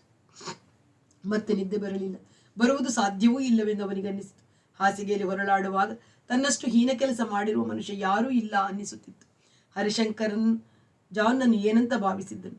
ಜಾನ್ ಮಾತ್ರ ಅವನನ್ನು ಗೌರವಾನ್ವಿತ ವಿದ್ವಾಂಸನೆಂದೇ ಬಗೆದಿದ್ದು ತನಗೂ ಗೊತ್ತಿತ್ತು. ಪರಸ್ಪರ ಸ್ನೇಹಿತರೆಂಬ ಭಾವನೆಯಂತೂ ಇರಲೇಬೇಕು ಇತ್ತು. ಇದು ಸ್ನೇಹಿತನು ಮಾಡುವ ಕೆಲಸವಲ್ಲ ಎಂದು ಮನಸ್ಸು ಟೇಕ ಹಿಡಿದಿತ್ತು. 4 ಹದ ಮಳೆ ಬಿದ್ದು ಬಿಸಿಲಿಗೆ ಉರಿ ಅಡಗಿದ್ದರೂ ಅಸಹ್ಯದ ಬೆವರು ಜಿನುಗಿ ಆರಿ ಮೆತ್ತಿಕೊಳ್ಳುತ್ತಿತ್ತು. ಎದ್ದು ಬಚ್ಚಲ ಮನೆಗೆ ಹೋಗಿ ಹಲ್ಲುಜ್ಜಿ ಸ್ನಾನ ಮಾಡಿದ. ಶರೀರದ ಜಡರು ತುಸು ಕಳೆದರೂ ಮನಸ್ಸಿನ ಖಿನ್ನತೆ ತೂಕವಾಗಿಯೇ ಇತ್ತು. ಈ ದಿನ ತಬಲಾದವನು ಬಂದಿರಲಿಲ್ಲ. ಗುರುಗಳೆದುರಿಗೆ ಕೂತು ಖರ್ಚಿನಲ್ಲಿ ಆಲಾಪ ಬಾರಿಸಿಕೊಳ್ಳುವಾಗ ಮನಸ್ಸು ಆಳ ತಿರುಗಿತು. ಕರುಳು ಮೀಟುವ ಆಕ್ರಂದನದ ಆಳ. ನಡುವೆ ಕಣ್ಣುಗಳು ತೆರೆದುಕೊಂಡು ಉದ್ದೇಶರಹಿತವಾಗಿ ಗುರುಗಳ ಮುಖ ನೋಡಿದಾಗ ಅವರ ನಡಿಗೆ ಹೀಗಿರಬೇಕು, ನಿಲುಗಡೆ ಹೀಗಿರಬೇಕು ಎಂಬ ಮೆಚ್ಚುಗೆಯಿಂದ ಸುಮ್ಮನೆ ಸೂಚಿಸುತ್ತಿದ್ದಾರೆ ಎನ್ನಿಸಿತು. ಮತ್ತೆ ಅಂತರ್ಮುಖಿಯಾಗಿ ಮಂತ್ರವನ್ನು ಬಗೆದುಕೊಳ್ಳತೊಡಗಿದ. ಅದೇ ರಾಗ, ಅದೇ ಮಂತ್ರ, ಅದೇ ಬಗೆತ. ಹೋಗುತ್ತಾ ಮನಸ್ಸು ರಾತ್ರಿಯಿಂದ ಜೀರುಗುಣಿಕೆ ಹಾಕಿ ತೋನುತ್ತಿದ್ದ ಸಮಸ್ಯೆಗೆ ಹೊರಳಿತು. ತುಸು ಹೊತ್ತಿನಲ್ಲಿ ಒಂದು ಪರಿಹಾರ ಕಂಡಿತು. ತಪ್ಪೆಂಬ ಭಾವನೆ ಅದನ್ನು ಮಾಡಿದ ಹಿಂಬದಿಗೆ ಉಲ್ಬಣಗೊಂಡಿತ್ತು. ಒಳಗೆ ವೃಣವನ್ನಿಟ್ಟುಕೊಂಡು ನಾನೇ ಮೇಲೆ ಮುಸುಕು ಹಾಕಿದೆ. ನಡುವೆ ಒಮ್ಮೊಮ್ಮೆ ಜಾಗೃತವಾದಾಗ ಕಲೆಯ ಮುಕ್ತತೆಯ ಮುಸುಕು ತೊಡಿಸಿದೆ. ಹೀಗೆಯೇ ಬಿಟ್ಟರೆ ಇದು ಮುಸುಕಿನೊಳಗೆ ಆಟ ನಡೆದುಕೊಂಡು ಹೋಗುತ್ತದೆ. ಇವತ್ತೇ ಕೊನೆ. ಈ ಸಂಬಂಧವನ್ನು ಕತ್ತರಿಸಿಕೊಂಡು ಬಿಡಬೇಕು ಎಂಬ ನಿಶ್ಚಯ ಮೂಡಿತು. ಸ್ವಾತಂತ್ರ್ಯ ಸಿಕ್ಕಿದಂತಾಯಿತು. ತಾನು ನಿತ್ಯ ಹೊರಡುವ ವೇಳೆಗೆ ಗುರುಗಳ ಮನೆಯಿಂದ ಹೊರಗೆ ಬಂದಾಗ ಇವತ್ತಿನಿಂದ ಅವಳಲ್ಲಿಗೆ ಹೋಗುವುದು ಬೇಡ ಎಂಬ ತೀರ್ಮಾನ ಹುಟ್ಟಿತು. ಆಟೋ ಸಿಗುವ ತನಕ ನಡೆಯುವಾಗ ಹೋಗದಿದ್ದರೆ ಮನೆಗೆ ಫೋನ್ ಮಾಡಿಯಾಳು ಅಥವಾ ಗುರುಗಳ ಮನೆಗೆ ಬಂದಾಳು, ನಾನೇ ಹೋಗಿ ಎದುರಿಗೆ ನಿಂತು ಮಾತನಾಡಿ ಮುಗಿಸಬೇಕು ಎಂಬ ತಿದ್ದುಪಡಿ ಹಿಂದೆಯೇ ಹುಟ್ಟಿತು. ಬರೀ ಶರೀರ ಸಂಪರ್ಕವನ್ನು ನಿಲ್ಲಿಸುವುದಲ್ಲ, ಅದನ್ನು ನಿಲ್ಲಿಸಲು ಸಾಧ್ಯವಿಲ್ಲವಾದರೆ ಎಲ್ಲ ಸಂಪರ್ಕವು ಸ್ನೇಹವೂ ನಿಂತು ಹೋಗಬೇಕು ಎಂಬ ನಿಶ್ಚಯ ಮೂಡಿತು. ಆಟೋದಲ್ಲಿ ಕುಳಿತು ಎಂದಿನಂತೆ ಅವಳ ಫ್ಯಾಕ್ಟರಿಗೆ ಹೋದ. ಹಿಂದಿನ ಸೀಟಿನಲ್ಲಿ ಸಿತಾರ ಇಟ್ಟು ಮುಂದೆ ಅವಳ ಎಡಪಕ್ಕದ ಹವಾನಿಯಂತ್ರಿತ ಕಾರಿನಲ್ಲಿ ಕೂತು ಯಾವ ಪ್ರತಿಕ್ರಿಯೆಯೂ ಇಲ್ಲದೆ ತಮಗಿಂತ ಮುಂದೆ ಹೋಗುತ್ತಿದ್ದ ವ್ಯಾನನ್ನೇ ನೋಡುತ್ತಿದ್ದ ಅವನನ್ನು ಕಿರುಗಣ್ಣಿನಿಂದ ನೋಡಿ ಅವಳು ಯಾಕೋ ಡಲ್ ಆಗಿದ್ಯಾ ಎಂದಳು. ಪ್ರತಿದಿನವೂ ಆರಂಭಿಕ ಶೃಂಗಾರ ಚೇಷ್ಟೆ ಸಲ್ಲಾಪಗಳ ಅವಧಿಯಾಗಿದ್ದ ಈ ಕಾರು ಪ್ರಯಾಣದಲ್ಲಿ ಹೇಳಬೇಕಾದ್ದನ್ನು ಹೇಳಿ ಮುಗಿಸುವ ಮನಸ್ಸು ಅವನಿಗೆ ಬಂತು. ಆದರೆ ಅಡ್ಡಿಗಳು ನಡೆಸುತ್ತಿರುವ ಅವಳಿಗೂ ಸಂಪೂರ್ಣ ಗಮನ ಕೊಡಲು ಸಾಧ್ಯವಾಗುವುದಿಲ್ಲ ಎಂದುಕೊಂಡು ಡಲ್ನೆಸ್ ಅಲ್ಲ, ಮುಖ್ಯ ವಿಷಯ ಹೇಳೋದಿದೆ, ಅಲ್ಲಿ ಹೋದ್ಮೇಲೆ ಹೇಳ್ತೀನಿ ಎಂದು ಅವಳತ್ತ ತಿರುಗದೆ ಲಿಫ್ಟ್ನಿಂದ ಹೊರಬಂದು ಫ್ಲಾಟ್ನ ಬೀಗ ತೆಗೆದು ಒಳ ಹೊಕ್ಕು ಲಾಂಜಿನ ಹವಾನಿಯಂತ್ರಕವನ್ನು ಚಾಲು ಮಾಡಿದ ನಂತರ ಕಾಂತಿ ಎಂದಿನಂತೆ ತಾನು ತಂದಿದ್ದ ಊಟದ ಡಬ್ಬಿಯನ್ನು ಬಿಚ್ಚಿದಳು. ಊಟ ಮಾಡುವಾಗ ರತಿಪೂರ್ವ ಶೃಂಗಾರದಲ್ಲಿ ತೊಡಗುವುದು ತಮ್ಮ ಅಭ್ಯಾಸವಾಗಿತ್ತು. ಆದರೆ ಈಗ ಅವನಿಗದು ಬೇಸರ ಮಾತ್ರವಲ್ಲ, ಅಸಹ್ಯ ಹುಟ್ಟಿಸುತ್ತಿದೆ. ಹೇಳದಿದ್ದರೆ ಅವಳು ಕೀಟಲೆ ಧ್ವನಿ, ಸೂಚನೆ, ಪ್ರಚೋದನೆಗಳಲ್ಲಿ ತೊಡಗುತ್ತಾಳೆ. ಒಬ್ಬರೊಳಗೊಬ್ಬರು ಹದ್ದುಕೊಳ್ಳುವಷ್ಟು ಒತ್ತಿ ಕೂತು ತಿನ್ನುವುದು ಅವರ ಪದ್ಧತಿ. ಅದು ಅವನಿಗೆ ಕಷ್ಟವೆನಿಸಿತು. ಹಾಗೆಂದು ಊಟಕ್ಕೆ ಮೊದಲೇ ಮಾತನಾಡುವುದು ಅನ್ನ ಕಂಟಕತನವಾಗುತ್ತದೆ. ಇವತ್ತು ಅಲ್ಲಿ ಡೈನಿಂಗ್ ಟೇಬಲ್ನಲ್ಲಿ ಊಟ ಮಾಡೋಣ, ಬರೀ ಫ್ಯಾನ್ ಸಾಕು, ಉರಿಯುವ ಶೆಕೆ ಕಳೀತಲ್ಲ ಎಂದ. ಅವಳು ಪ್ರತಿ ಹೇಳಲಿಲ್ಲ. ಅವಳು ಕುಳಿತ ನಂತರ ಅವಳ ಎದುರಿಗೆ ಮೇಜದ ಅತ್ತ ಕಡೆಯಲ್ಲಿ ಕೂತು ಇನ್ನೊಂದು ತಟ್ಟೆ ಎತ್ತಿ ಅರ್ಧ ಹಾಕಿಕೊಂಡ. ಪ್ರತಿದಿನ ಒಂದೇ ತಟ್ಟೆಯಲ್ಲಿ ತಿನ್ನುತ್ತಿದ್ದ ಅಭ್ಯಾಸವನ್ನು ಮುರಿದು. ಏನು ಹೇಳಬೇಕು ಅಂತಿದ್ದೀಯಲ್ಲ, ಅವಳು ಶುರು ಮಾಡಿದಳು. ನಿನ್ನೆ ಏನಾಯಿತು ಅಂದರೆ ಎಂದು ತಾನು ಜಾನ್ನ ಮನೆಗೆ ಹೋಗಿದ್ದದ್ದು ಹೆಲೆನ್ ಹರಿಶಂಕರ ವಿಷಯವನ್ನು ಹೇಳಿ ಮುಗಿಸಿದ. ಅದರಿಂದ ಹೇಮಂತನ ಮುಂದಿನ ಆಲೋಚನೆ ಏನೆಂಬುದು ಅವಳ ಚುರುಕು ಬುದ್ಧಿಗೆ ತಕ್ಷಣ ಅರ್ಥವಾದರೂ ಸ್ವಲ್ಪವೂ ತೋರಿಸಿಕೊಳ್ಳದೆ, ಅದು ನನಗೆ ಮೊದಲೇ ಗೊತ್ತಿತ್ತು, ಅವರಲ್ಲಿ ಆ ನಿಕಟ ಭಾವವಿದೆ ಅಂತ ನಾನು ಮೊದಲೇ ಅರ್ಥ ಮಾಡಿಕೊಂಡಿದ್ದೆ. ನಿನಗೂ ಒಂದಿನ ಹೇಳಿದ್ದೆ, ನೆನಪಿದೆಯೋ? ಅವನು ಜ್ಞಾಪಿಸಿಕೊಂಡ. ಅವಳು ಹೇಳಿದ್ದಿರಬಹುದು, ನನಗೆ ನೆನಪಿಲ್ಲ. ಆ ಭಾವನೆ ಇದೆ ಇಲ್ಲ ಅನ್ನೋದು ಮುಖ್ಯವಲ್ಲ. ಅಂಥ ಭಾವನೆ ಯಾವ ಗಂಡು ಹೆಣ್ಣಿನಲ್ಲೂ ಬರಬಹುದು. ಸಹಜ ಅನ್ನೋದು ಬೇರೆ, ನ್ಯಾಯ ಅನ್ನೋದು ಬೇರೆ. ಹರಿಶಂಕರ ಸ್ನೇಹಿತನಿಗೆ ಅನ್ಯಾಯ ಮಾಡಬಹುದೇ ಅನ್ನೋದು ನನ್ನನ್ನು ಕಾಡ್ತಿರೋ ಪ್ರಶ್ನೆ. ಅವಳು ಅವನಲ್ಲಿ ಗೊಂದಲ ಹುಟ್ಟಿ ಒಳಗಿನ ವಿಚಾರಗಳೆಲ್ಲ ತಲೆ ಕೆಳಗಾಗುವಂತೆ ಚುಚ್ಚು ನೋಟದಿಂದ ನೋಡಿದಳು. ಒಳಗಿನ ಗೊಂದಲವೂ ಅವನ ಕಣ್ಣುಗಳಲ್ಲಿ ವ್ಯಕ್ತವಾದ ನಂತರ ಒಳಗೆ ಬೇರೊಬ್ಬನ ಮೇಲೆ ಪ್ರೀತಿ ಹರಿಯುತ್ತಿರುವಾಗ ಗಂಡ ಅನ್ನಿಸಿಕೊಂಡವನ ಜೊತೆ ಮಲಗುವುದು, ಅವಳ ಮೇಲೆ ಪ್ರೇಮ ಉಕ್ಕುತ್ತಿರುವಾಗ ಅವಳ ಗಂಡ ಅನ್ನಿಸಿಕೊಂಡವನ ಎದುರಿಗೆ ಅವಳನ್ನು ಸೋದರಿ ಅಂತ ಕರೆಯುವುದು, ಈ ತಗಲೂಪಿ ವರ್ತನೆ ನ್ಯಾಯವೇ ಅನ್ನುವ ಪ್ರಶ್ನೆಯು ಇದರೊಳಗಿಲ್ಲವೇ? ಈಗ ಅವನು ನಿಜವಾಗಿಯೂ ಗಲಿಬಿಲಿಗೊಂಡ. ಅವನು ಅವಳ ಮುಖವನ್ನು ನೋಡುತ್ತಿದ್ದ. ಕಣ್ಣುಗಳು ಅವಳತ್ತ ತಿರುಗಿದ್ದವು. ಆದರೂ ಅವಳ ನೋಟವನ್ನು ಎದುರಿಸುವಂತೆ ಅಳವಡಿಸಿಕೊಳ್ಳುವುದು ಕಣ್ಣಿನ ಸ್ನಾಯುಗಳಿಗೆ ಸಾಧ್ಯವಾಗಲಿಲ್ಲ. 2 ನಿಮಿಷ ಅವನನ್ನು ಇಂಥ ದಿಕ್ಕುಗೆಟ್ಟ ಭಾವದಲ್ಲಿ ಕೆಡವಿದ ಮೇಲೆ ಹದವಾದ ತಿರಸ್ಕಾರವನ್ನು ಸೂಚಿಸುತ್ತಾ ಎಂದಳು, ಜನ ಏನಂತಾರೋ, ಅಷ್ಟು ದಿನದ ಪರಿಚಯದ ಜಾನ್ ಏನಂತಾನೋ ಅನ್ನುವ ಅಳುಕನ್ನು ಗೆದ್ದು ತನ್ನ ಪ್ರೀತಿಗೆ ಪ್ರಾಮಾಣಿಕವಾಗಿ ನಡ್ಕೊಂಡ ಹರಿಶಂಕರ್ನ ನಾನು ಅಭಿನಂದಿಸುತ್ತೀನಿ. ಅವನು ಪ್ರಾಮಾಣಿಕ. ಅವನಲ್ಲಿ ಪ್ರೀತಿ ಹುಟ್ಟಿರುವಾಗ ನಿನ್ನ ಜೊತೆ ಇರುವುದು ಅಪ್ರಾಮಾಣಿಕ ಜೀವನ, ಮೋಸದ ಜೀವನ ಅಂತ ನೇರವಾಗಿ ಗಂಡನಿಗೆ ಹೇಳಿ ಹೊರಬಂದ ಹೆಲೆನ್ ಕೂಡ ಅಷ್ಟೇ ಪ್ರಾಮಾಣಿಕಳು. ಆ ದೇಶದವರು ನಮ್ಮವರಂತೆ ತಗಲೂಪಿ ಜನರಲ್ಲ. ನಮ್ಮವರೊಳಗೆ ಹರಿಶಂಕರ ಒಬ್ಬ ಅಪವಾದ. ಅವನ ವಿಚಾರವೆಲ್ಲ ಕಳಚಿ ಬಿದ್ದಿದ್ದವಳಿಗೆ ಸ್ಪಷ್ಟವಾಗಿ ತಿಳಿಯಿತು. ತಾನು ತಿನ್ನುತ್ತಿದ್ದ ತಟ್ಟೆಯನ್ನು ಹಿಡಿದು ಮೇಲೆದ್ದಳು. ಬಾಗಿ ಅವನ ತಟ್ಟೆಯನ್ನು ಎತ್ತಿಕೊಂಡು ಹೋಗಿ ಸಿಂಕಿನಲ್ಲಿ ತೊಳೆದಿಟ್ಟಳು. ಒಂದು ಬಟ್ಟೆಯನ್ನು ತಂದು ಮೇಜನ್ನು ಪೂರ್ತಿಯಾಗಿ ಒರೆಸಿದ ಮೇಲೆ ಅವನ ಹತ್ತಿರ ಬಂದು ನಿಂತು, ಹೇಮಂತ್, ನಿನ್ನ ತಲೆ ಯಾಕೆ ಈ ಗೊಡ್ಡು ವಿಚಾರಗಳಿಗೆ ಆಸ್ಪದ ಕೊಡುತ್ತೆ? ಪ್ರಾಮಾಣಿಕತೆಗಿಂತ ದೊಡ್ಡದು ಯಾವುದಿದೆ?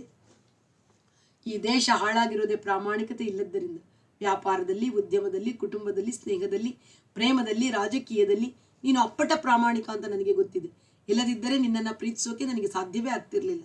ಆದರೆ ಮೆದುಳಿನ ಒಳಗೆ ಉಳ್ಕೊಂಡಿರೋ ಹಳೆ ಕೊಳೆ, ಅದನ್ನು ಡೆಟಾಲ್ ಹಾಕಿ ತೊಳೆದಬೇಕು ಎಂದವಳು 1 ನಿಮಿಷ ಮೌನವಾಗಿ ನಿಂತಿದ್ದಳು. ಅನಂತರ, ನೀನೇ ಯೋಚನೆ ಮಾಡು. ನಿನ್ನ ಮನಸ್ಸಿನಲ್ಲಿ ಇಂಥ ಪ್ರಾಚೀನ ಕೊಳಕು ಆಲೋಚನೆ ಬರುತ್ತೆ ಅಂತ ನನ್ನ ಮನಸ್ಸಿಗೆ ಬಂದರೆ ನಿನ್ನ ಹತ್ತಿರ ನಿಲ್ಲೋಕ್ಕೂ ಹೇಸಿಗೆ ಆಗುತ್ತೆ. ನನ್ನನ್ನು ಸೂಳೆ ಅಂತ ಭಾವಿಸ್ತಿದೀಯ ನೀನು? ಸೂಳೆ ಅನ್ನುವ ಭಾವನೆ ನನ್ನ ಕನಸು ಮನಸ್ಸಿನಲ್ಲೂ ಬಂದಿಲ್ಲ. ನಾನು ಹೇಳಿದ್ದನ್ನು ಸರಿಯಾಗಿ ಅರ್ಥ ಮಾಡಿಕೊ. ನನಗೆ ನಿನ್ನ ಸ್ನೇಹ ಬೇಕು, ಆದರೆ ದೈಹಿಕ ಸಂಬಂಧ, ಅದರಿಂದ ಹುಟ್ಟುವ ಭಾವನೆಗಳು ಬೇಡ ಅಂತ ಅಷ್ಟೇ ನಾನು ಹೇಳಿದ್ದು. ಹಾಗಿದ್ದರೆ ನನ್ನ ಶೀತಳ ಸ್ನೇಹವೇ ಸಾಕು. ನೀನೇಕೆ ಬೇಕು? ನಿನಗೂ ಒಬ್ಬ ಗಂಡಸಿನ ಸ್ನೇಹ ಸಾಕು. ನಾನೇಕೆ ಬೇಕು? ಅಸ್ವಾಭಾವಿಕ ವಿಚಾರಗಳನ್ನು ಯಾರು ನಿನ್ನ ತಲೆಗೆ ತುಂಬುತ್ತಾರೆ? ಅವಳು ತಿರುಗಿಸಿ ಕೇಳಿದಳು. ಅವನ ಮನಸ್ಸಿನೊಳಗೆ ಉತ್ತರವನ್ನು ರೂಪಿಸಿಕೊಳ್ಳುವ ಮೊದಲೇ, ನಿನಗೆ ರವೀಂದ್ರನ ವಿಷಯವಾಗಿ ಯಾವ ಭಾವನೆ ಬೇಕಾದರೂ ಇರಲಿ, ನನ್ನ ಅವನ ದಾಂಪತ್ಯ ಉಳಿದಿಲ್ಲ. ಅದನ್ನು ಅರ್ಥ ಮಾಡಿಕೊ. ನಾನು ಮಿಸೆಸ್ ರವೀಂದ್ರ ಅಲ್ಲ, ಕಾಂತಿ. ಸ್ವತಂತ್ರಳು, ಸಂಪೂರ್ಣ ಸ್ವತಂತ್ರಳಾದ ಕಾಂತಿ. ಆ ಸ್ವಾತಂತ್ರ್ಯವಿರೋದರಿಂದಲೇ ಯಾವ ಅಂಜಿಕೆ ಅಳುಕು ಇಲ್ಲದೆ ನಾನು ನಿನಗೆ ಇಷ್ಟೊಂದು ಸ್ನೇಹ ಕೊಡುತ್ತಿದ್ದೀನಿ. ಎಲ್ಲಿ ಬೇಕಾದರೂ ನಿನ್ನ ಜೊತೆ ತಿರುಗ್ತೀನಿ. ಇನ್ನು 3 ತಿಂಗಳು ನನ್ನದೇ ಮನೆ ಕೈಗೆ ಬರುತ್ತೆ. ಶೀತಳ ಮನೆ ಹಂಗೂ ಬೇಡ. ಬೇಕಾದಾಗ ಅಲ್ಲಿಗೆ ಬಾ, ರಾತ್ರಿಯೂ ಇರು ನಿನ್ನ ಮನೆ ಅಂತ ಮಾಡಿಕೊಳ್ಳುವವರಿಗೆ, ಬೇಕಾದರೆ ನನ್ನ ಜೊತೆಯೇ ಇರು. ಕಷ್ಟವಿರೋದು ನನ್ನನ್ನು ಸ್ವತಂತ್ರ ವ್ಯಕ್ತಿ ಅಂತ ಗುರುತಿಸೋಕೆ. ನಿನ್ನ ಒಳ ಮನಸ್ಸು ಹಿಂದೇಟು ಹಾಕ್ತಿದೆ. ನಿನ್ನದು ಸ್ವತಂತ್ರ ಭಾರತದ ಮನಸ್ಸಲ್ಲ, ಹಳೆ ಪಾಳೆಗಾರಿಕೆಯ ಮನಸ್ಸು. ಅವಳು ಹೀಗೆ ಸ್ಪಷ್ಟಪಡಿಸಿದಾಗ ಅವನಿಗೆ ಉತ್ತರ ತೋಚಲಿಲ್ಲ. ಅವನ ಕಣ್ಣುಗಳಲ್ಲಿ ದಿಕ್ಕು ಕಾಣದ ಭಾವ ಮಸುಕಿ ಮಬ್ಬು ಕವಿಯುತ್ತಿತ್ತು. ಅವಳು ಹೊಡೆತದ ಎರಡನೆಯ ಅಲೆಯನ್ನು ಆರಂಭಿಸಿದಳು. ನನ್ನ ಸ್ನೇಹದಲ್ಲಿ ನಿನಗೆ ತಪ್ಪು ಕಾಣಿಸಿದರೆ ದೂರವಾಗುವುದಕ್ಕೆ ನಾನು ಸಿದ್ಧ. ನಿನ್ನಂಥ ಅಂಜು ಬುರುಕನ ಜೊತೆಗೆ ಸ್ನೇಹ ಮಾಡಿ ಆಗಾಗ ನಿನ್ನಿಂದ ಇಂಥ ಅವಮಾನದ ಮಾತು ಕೇಳೋದು ನನಗಿಷ್ಟು ನೋವು ಮಾಡುತ್ತೆ ಅನ್ನುವ ಪರಿಜ್ಞಾನ ನಿನಗಿಲ್ಲ. ಹಳ್ಳಿ ಮುಖ, ಹಳ್ಳಿಲಿರಬೇಕಾಗಿತ್ತು ನೀನು. ದಿಲ್ಲಿಗೆ ತಕ್ಕವನಲ್ಲ, ಹೋಗು ವಾಪಸ್ ಆ ಗುಡ್ಡದ ಮೇಲಕ್ಕೆ ಹೋಗು, ಜೋಗಿ ಗುಡ್ಡದ ಮೇಲಕ್ಕೆ. ದಿಲ್ಲಿಯ ಉಚ್ಚ ಮಟ್ಟದ ಸಂಗೀತ ಕಲಿಬೇಕು, ಹಳ್ಳಿ ಬುದ್ಧಿಯೂ ಉಳಿಬೇಕು. ದೂರ ಇರು. ನನ್ನ ಸ್ನೇಹವೇ ಪಾಪ ಅನ್ನೋ ಭಾವನೆಯನ್ನು ಮನಸ್ಸಿನಲ್ಲಿ ಇಟ್ಟುಕೊಂಡು ಇಷ್ಟು ದಿನ ನನ್ನನ್ನು ಯಾಕೆ ಮುಟ್ತಿದ್ದೆ? ಸೂಳೆ ಹತ್ತಿರಕ್ಕೆ ಹೋಗೋದು ತಪ್ಪು ಅಂತ ಗೊತ್ತಿದ್ದು ಅವಳ ಹತ್ತಿರ ಹೋಗೋ ಥರ ನಿನ್ನ ಬುದ್ಧಿ. ಅಂದರೆ ನನ್ನನ್ನು ಸೂಳೆ ಥರ ಕಾಣ್ತೀಯಾ? ನನಗೆ ಆತ್ಮಗೌರವವಿಲ್ಲ, ನನ್ನ ವ್ಯಕ್ತಿತ್ವಕ್ಕೆ ಯಾವ ಬೆಲೆಯೂ ಇಲ್ಲ. ನಿನಗೆ ಬೇಕಾದಾಗ ಮುಟ್ಟಬಹುದು ಅಂತ ತಿಳಿದಿದ್ದೀಯಾ ಎನ್ನುವಾಗ ಅವಳ ಧ್ವನಿಯು ರೇಗಿ ಮೇಲೆ ಏರಿತ್ತು. ಮೂಗುಗಳು ಕೆಂಡದ ಬಣ್ಣಕ್ಕೆ ತಿರುಗಿದ್ದವು. ಅವನು ತಬ್ಬಿಬ್ಬಾದ. ತಲೆಯಲ್ಲೆಲ್ಲ ಗೊಂದಲ ತುಂಬಿಕೊಂಡು ತಾನೇ ತಪ್ಪಿತಸ್ಥ ಎನ್ನುವ ಭಾವನೆ ಹುಟ್ಟಿತು. ಅದು ಅವಳಿಗೆ ಅರ್ಥವಾಯಿತು. ಈ ಪ್ರಶ್ನೆಗೆ ನೀನು ಉತ್ತರ ಹೇಳೋ ತನಕ ನಾನು ನಿನ್ನನ್ನು ಮುಟ್ಟಿಸ್ಕೊಳ್ಳೋದಿಲ್ಲ ಎಂದು ಕೊನೆಯ ಮಾತೆಂಬಂತೆ ಹೇಳಿ ಊಟದ ಡಬ್ಬಿಯನ್ನು ಕೈಲಿ ಹಿಡಿದು ಬಾಗಿಲು ತೆಗೆದುಕೊಂಡು ಹೊರಟು ಹೋದಳು. ರಪ್ ಎಂದು ಎಳೆದುಕೊಂಡಾಗ ಒಳಗಿನಿಂದ ತನಗೆ ತಾನೇ ಹಾಕಿಕೊಳ್ಳುವ ಬೀಗವು ತನ್ನ ಕೆಲಸ ಮಾಡಿ ನಿಶ್ಶಬ್ದವಾಯಿತು. ಅವಳಿಗೆ ಹೇಳಬೇಕೆಂದು ಯಾವುದೋ ಉತ್ತರ ಅವನಿಗೆ ಹೊಳೆಯುತ್ತಿತ್ತು. ಅಷ್ಟರಲ್ಲಿ ಅವಳು ಹೋಗಿಬಿಟ್ಟಳು. ಎದ್ದು ಹೋಗಿ ಬಾಗಿಲು ತೆರೆದು ಅವಳನ್ನು ಕೂಗುವ. ಲಿಫ್ಟಿನಲ್ಲಿ ಕೆಳಗಿಳಿದಿದ್ದರೆ ಅದೇ ಲಿಫ್ಟನ್ನು ಮೇಲೆ ತರಿಸಿ ತಾನೂ ಇಳಿದು ಅಷ್ಟರಲ್ಲಿ ಅವಳು ಕಾರ್ ಸ್ಟಾರ್ಟ್ ಮಾಡಿಕೊಂಡು ಹೋಗಿದ್ದರೆ ತಾನು ಹಿಂದಿನಿಂದ ಹೋಗಿ ಕೂಗಿ ಅಂಗಲಾಚುವುದನ್ನು ಕನ್ನಡದಲ್ಲಿ ಮಾತನಾಡಿದರು ಧ್ವನಿಯಿಂದಲೇ ಕೆಳಗಿನ ಮುಖ್ಯ ದ್ವಾರದಲ್ಲಿರುವ ಚೌಕಿದಾರ ಅರ್ಥ ಮಾಡಿಕೊಳ್ಳುವುದಿಲ್ಲವೇ ಎಂಬ ಧೃತಿ ನಷ್ಟದಲ್ಲಿ ಅವನು ಸುಮ್ಮನೆ ಕುಳಿತಿದ್ದ. ಸೋತ, ಹೊಡೆಸಿಕೊಂಡ, ಕಳಲಿ ಬಿದ್ದ ಭಾವ ಆಕ್ರಮಿಸಿತು. ಅವಳು ಹೇಳುವುದು ನಿಜ. ನಾನು ಅವಳನ್ನೊಬ್ಬ ಸ್ವತಂತ್ರ ವ್ಯಕ್ತಿಯಾಗಿ ಭಾವಿಸುತ್ತಿಲ್ಲ ಎನಿಸಿತು. ಸ್ವತಂತ್ರ ವ್ಯಕ್ತಿ ಅಲ್ಲದವಳು ನನಗೆ ಇಷ್ಟೆಲ್ಲ ಉಪಕಾರ ಮಾಡೋಕೆ ಸಾಧ್ಯವೇ? ತನ್ನ ಸ್ವಂತ ಗಳಿಕೆಯ ಹಣದಲ್ಲಿ ಮಾಡುತ್ತಿದ್ದಾಳೆ. ಮಾಡಬೇಕು ಅನ್ನುವುದಾದರೂ ಏನು? ಗಂಡನಿಗೆ ತಮ್ಮನ ಸಮ ಎಂದೇ? ಅಥವಾ ವಾವೆಯನ್ನು ಯಾವತ್ತೂ ಅವಳು ಒಪ್ಪುವುದಿಲ್ಲ. ನಾವಿಬ್ಬರು ಜೊತೆಯಲ್ಲಿ ಬಿದಿರಳ್ಳಿ ಗೇಟಿನಿಂದ ಹಾಲುಕೆರೆಗೆ ನಡೆಯುವಾಗಲೇ ಹೇಳಿದ್ದಳು. ಅವಳ ಮಟ್ಟಿಗೆ ಒಳಗೆ ಹೊರಗೆ ಒಂದೇ ಸ್ಪಷ್ಟತೆ ಇದೆ. ನಾನೇ ದ್ವಂದ್ವದಲ್ಲಿ ಸಿಕ್ಕಿ ತೊಳಲುತ್ತಿದ್ದೀನಿ ಎನ್ನಿಸಿದಾಗ ಶರೀರ ಸಂಬಂಧಕ್ಕೆ ನನ್ನನ್ನು ಕ್ರಮೇಣ ಎಳೆದು ಪ್ರಚೋದಿಸಿ ಕೆಡವಿದವಳು ಅವಳು. ಈ ಕಾಮನೆ ನನ್ನೊಳಗಿಂದ ಆರಂಭವಾಗಲಿಲ್ಲ ಎಂಬ ನೆನಪು ಬಂತು. ನನ್ನನ್ನು ಇದಕ್ಕೆ ಎಳೆದುಕೊಳ್ಳಲೆಂದೇ ಇಷ್ಟೆಲ್ಲ ಉಪಕಾರ ಮಾಡಿದಳೆಂಬ ವಿವರಣೆ ಮೊದಲ ಬಾರಿಗೆ ಹುಟ್ಟಿ ಕೋಪ ಬಂತು. ಅಸಹ್ಯ ಹುಟ್ಟಿತು. ಇದರಿಂದ ಬಿಡಿಸಿಕೊಳ್ಳಲೇಬೇಕು.